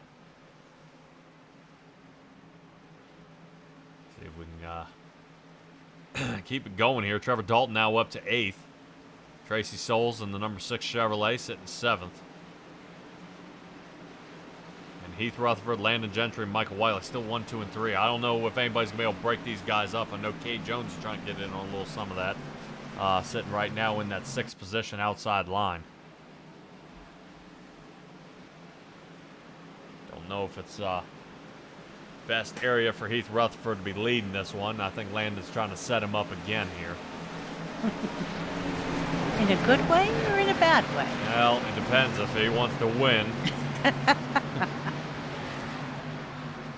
But I think Landon's going to try to set Heath Rutherford up here and See how it goes. If we got another caution, we'll probably grab a hold of Heath and say, hey, man, we going to do step 33 from turning you? And he's going to say, I'm going to turn him. And we may have what we saw at the... It was Talladega, wasn't it? I think the last time we saw Dustin Eaton. And the two, and everybody got into it. Yeah, and I think they slid across the line. Oh, that was the sideways one? Oh, yeah. That one got some people messed up. I knew, I believe Douglas Ross won that one. All right, yeah, away he's we sitting go. in 30th right now, so 7 laps to go. Maybe not tonight is his night. Yeah, I'm glad he said he wasn't going to call this one. He didn't want to know any part of it. There you go. There is no telling what's getting ready to happen. Everything's staying solid here. Cade Jones trying to cut off the 16 Chris Vickery here. Cuts right across the front of his nose. Vickery lets him in. Now it leaves Trevor Dalton with the fresh air out front. Trying to see if he can get around here. Scott Patson will be behind him. Tangle up. Oh, back down the track. Oh, looks like it's all avoided, but they continue. No, Greg Corzin. No. Woo. Stop hitting me. Yeah, it looks like that's Charles Keller again, mashed to pieces. Boggling. I don't know if I've seen the top of his car very often tonight. I mean, he's always in every one that goes by. Oh, yeah. I may have to get a quick joke out there on Facebook and get an incident limit, or how many were done out here. But let's go ahead and stick with the guys who are staying on the track and still fast, where Heath Rutherford and Landon Gentry looked like Landon was trying to poke his nose out there a little bit. And he's giving a shove again to Heath Rutherford here in the front, trying to get that separation. I know Michael Wiley's staying super close. Oh, yeah. The more rear downforce he gets off the back of Landon Gentry there, the more Landon's able to push. Yeah, very interesting. I really want to know how Landon is able to push the way he does. He's able to get that separation here. We're up to 125 now. Week after week, though, he manages to do it, and everybody who is in front, uh-oh. What did we lose? Who'd we lose? I believe Trevor Dalton got caught up. He was in the beginning of that second pack.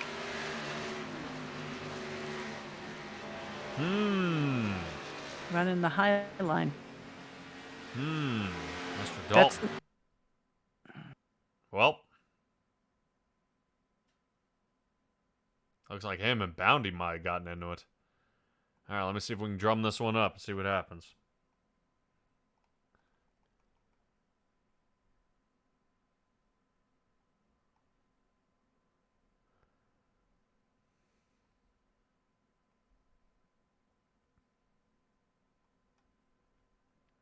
Let's see what we got here. Oh, he tries to return back to center. Clink.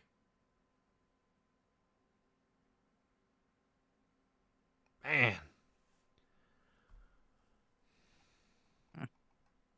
That was barely in the top 10.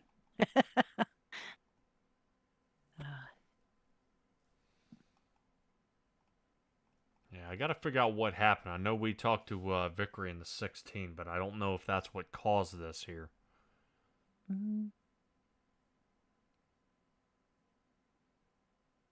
Yep. Catches Dalton's left front fender. Dalton tries to correct, catches the 90. Off Boom. the wall. Actually, it net coded the 90 before he finally did catch him. It was already moving him while there was still air, but yep, that'll do it. So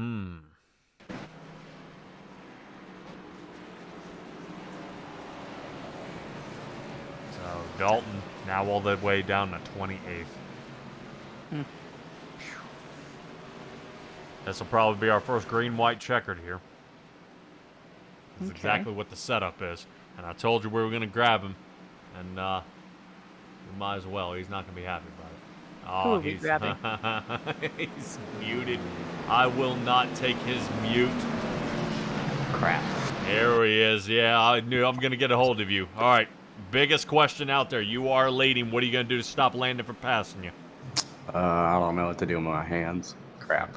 I'm gonna hopefully he'll work with me, and then on the last lap, I might put him in the wall. It just depends if he tries to pass me. Yeah, I figure there's no blocking here, but you need a win. I don't think you can tolerate Landon 3-time champ. It can't happen. Yeah, I've been doing this for 2 years. Can't tolerate it. I can't. Yeah, I was gonna say tonight is your night. Is Michael Wiley on board with this? Yeah. Excellent. He's Rutherford. All right then. Well, I will see you in victory lane here in just a moment. Okay. Don't jinx me. Good luck. Did you hear that? No hesitation. Is Wiley on board? Yep. Yep. I know 100%. I am not taking that from him. Here. Oh no, he's got me in the booth. Oh no. That was good. I had to mute myself, honestly. I got to laughing so good on that one. All right. Pace car lights are off. I do want to question here if Michael Wiley's going to leave Landon hanging out this time, knowing they've got this almost in the bag. Ooh. Landon will have to get a heck of a jump and get in front right away. I was wondering if we talked to Michael Wiley. No. I wonder if we ask him, hey, buddy, so No. You going to push me? Not by the gap he's leaving. We'll see. All right, let's grab a hold of Kay Jones then before we get under green. Kay Jones, you got a copy? Yeah, I got you. All right, number 4 Chevrolet is in the 5th position here, starting this one. Not too bad here tonight, up 17 positions. Kind of, what's the game plan for the fast next few laps? Just keep myself at the front. All right, well, it's going to be hard to do that. Right now, the 2 M&M's cars are side by side, and I think this is going to be the next one. You know, do you just kind of hold your line here or kind of pick a friend and move? Whatever Mike wants to do, we usually work pretty well together. So wherever he wants to go, I'm behind him. All right, Kate. All right. Good luck, man. This is gonna be a wild one. Thanks, sir. All right. I think you might want to focus on wreck avoidance. Yeah. Well, I don't think they'll total each other out. Landon's gonna wait till the very last lap here, and right now he's got to be pretty wired here. This is Yeah, this little kind of heartbeat amusing. thing's kind of funny. Because I think he's pumped now. Humma, humma, humma, humma. Yeah. I always wondered, you know, does What? it get going once the pace car ducks on off? Yeah. Oh, Ooh, 4 zoom. tires off the surface and he goes. No way. He was in the Geico zone. You don't think so? No, Heath Rutherford, before he got to that Geico restart zone, was on the gas. Oh, no. Michael Wiley. Oh, no. I've been doing this for 2 years. I ain't got it yet. But right now, these 2 guys in the lead. No crashes in the backfield yet. Everything's staying solid here. And to me, I'd like it to go ahead and get the white flag, Yes. and that's going to do it. Yes. Come on, baby. Let's get her going. So close. I know that shuffle up. Souls? Nope. Oh. You asking. It's a doomed. Green, white, checkered. Poor Zane. Napier, he's still getting mashed.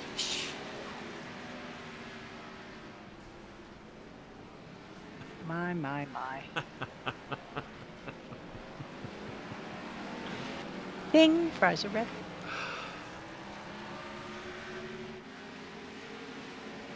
Well, isn't that special? All right, so this will be our second green, white checkered of the night. After that, What? good Lord. Stella, watch this.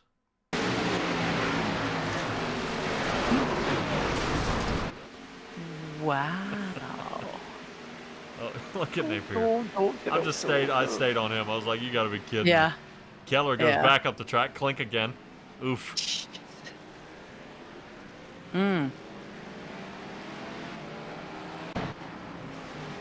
These guys, I would venture to say, need to stay in a league of self-healing cars. They'd never make it. Oh. What? He's out there trying to flip the 67 back over. Oh, okay. Okay. Dang. No. Here's Heath. Oh. A second try. There you go. All right. What a hoot. Go, Charles, go. He has to wait for his broken toe link to repair. Yeah. He couldn't turn. God, Fletcher. Okay, go in.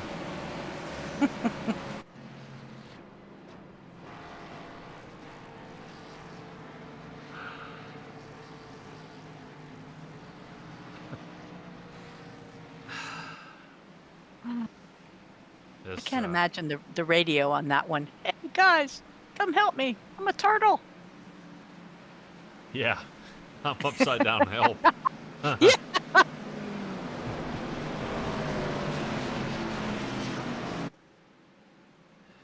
This man, oh man, oh man.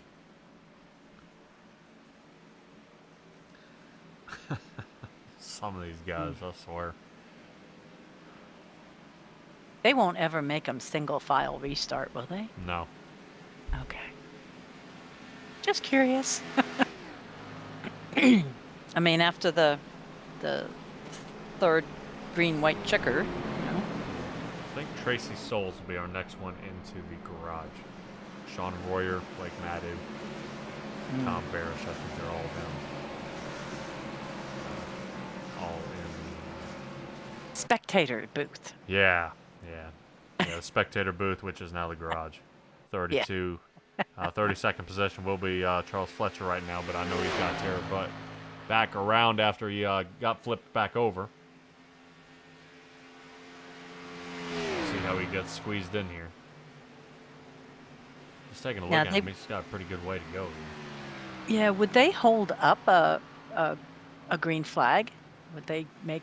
Not normally. extra lap? And even if it was one to go right now, which it is, he'll be able to catch up. I mean, he's right there. I just didn't know whether they would make him go another lap because some of these guys might be on fumes. I wouldn't think so. Okay. Except, I think... Dude, Charles Fletcher back down pit. Watch him get 4 tires. That would be something.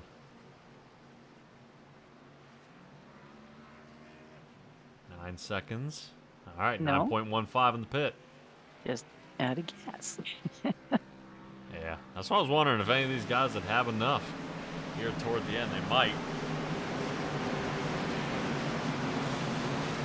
All right. Pace car lights are off. Hooray. And speaking of Ray, he's back up in the top 10. Why you say that? He got a chance of knocking the man out of here. Definitely, he's up here. Good part of the admin team into the top 10.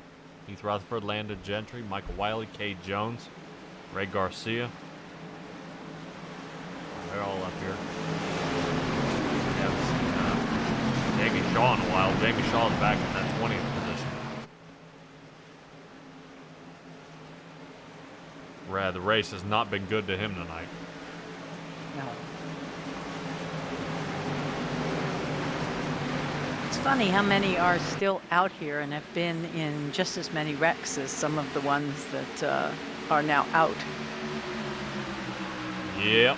All right, Heath Rutherford in the lead. They got to get just one clean lap to get the white flag, and then we'll try again. Watch Kilpatrick here in the back. He's already moving. Come on. Yeah, Kilpatrick trying to push John Gallagher here, trying to see if he can get to the outside. I'm wondering if they would slide to the outside to get a little something going here. Stay. Good amount of speed. You see the wiggling. Yeah, like steady, guys. Notice Steady. Sean Boundy, outside line. Yeah. He's trying to see if he can get some help from Nick Johnson. In the back, everything's still in one piece. And white flag. All right, here we go.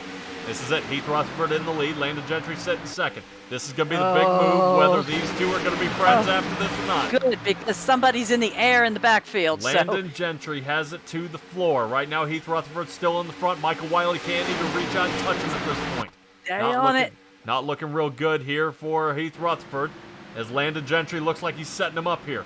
Michael Wiley reels him back in. What does Michael Wiley do? Because he may wonder if both of them are going to spin each other out and Wiley take the win. It's a chance. 98, there's the move. Here's Judgy going. Here's the move. Watch him. He's going to... There you go. Oh, no! Oh, no! Wiley turned Rutherford. Wow. Oh, well.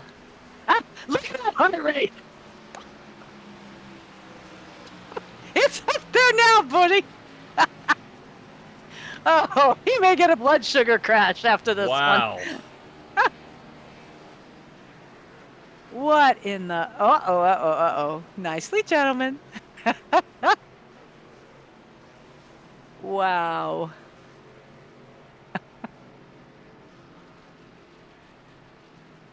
Oh, well, that's festive. That put Heath Rutherford from the lead to 20th position. Oh, my heavens.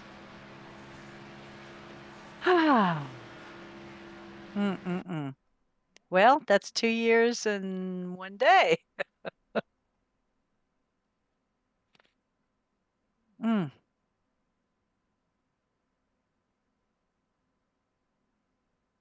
Yeah, it was interesting, I think, to see Wiley spin him out. I think that's what got me. I'd like this. Yeah, this is good. Show me that again.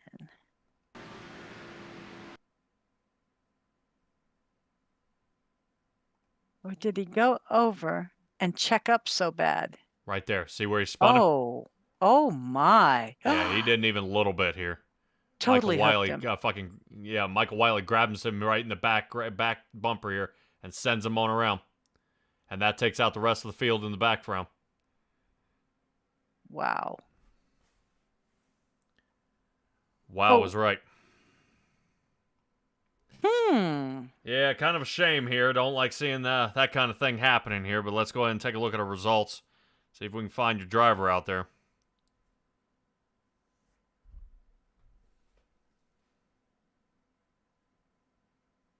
Wow, Greg Blazin back up to 7th. Not too bad. Jamie Shaw from 20th to 11th.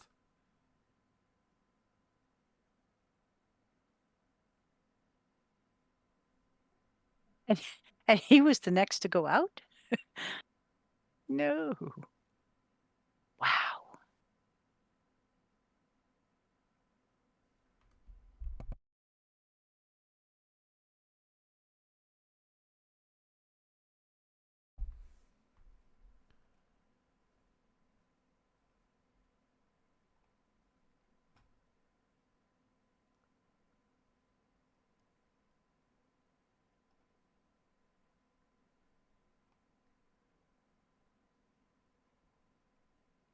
All right. Well, someone's having a good time spinning out in the infield.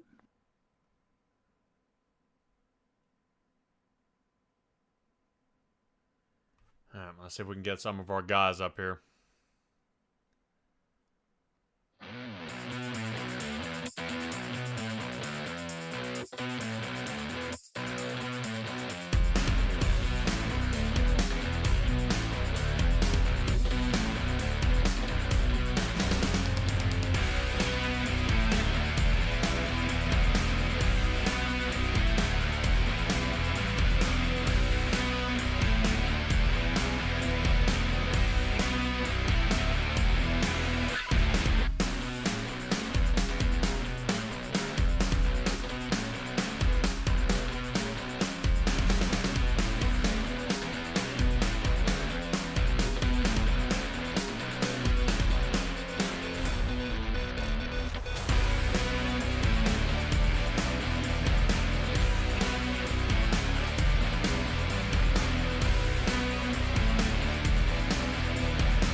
All right. All right. Well, we are caught up with Michael Wiley, second place finisher here tonight. I don't think we'll be grabbing hold of Michael Lockwood here. Mike, you know, we're kind of looking at how this last lap would go, and some would kind of think, you know, they don't know quite what happened between Gentry and Heath Rutherford. I did talk to Heath before he got to the end, and I knew he was pretty wound up that he wanted to win.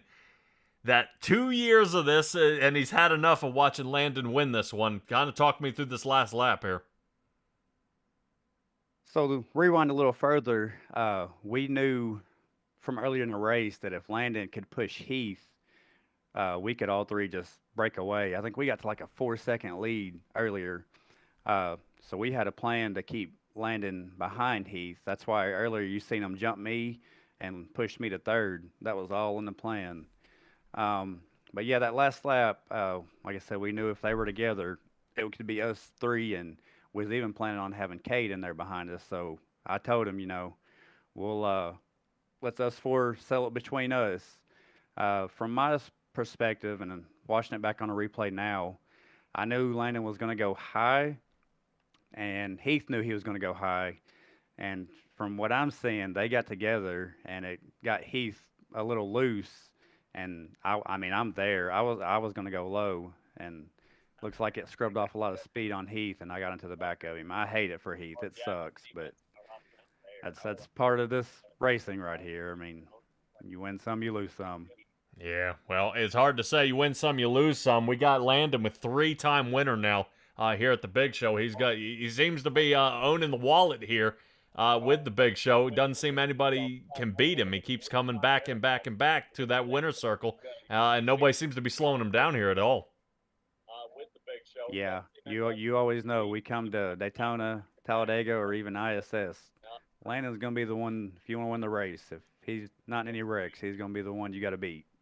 He's got the drafting thing down, and he knows when to make the move. And obviously, he made the right move tonight and got him another win under his belt. All right, man. Definitely a wild one here. Congratulations on your second place finish, and I believe you guys are heading to Kansas, so we'll see what you can do there, bud. Copy that. Thank you, guys. Yep. Thank you.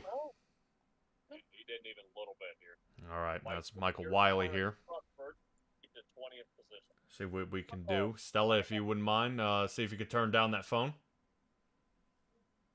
Let's see what if we can grab a hold of our race winner. I know some people are kind of questioning that spot right here. What happens? Let's see if we can take a look, because I noticed there was out of the back here what it looks like.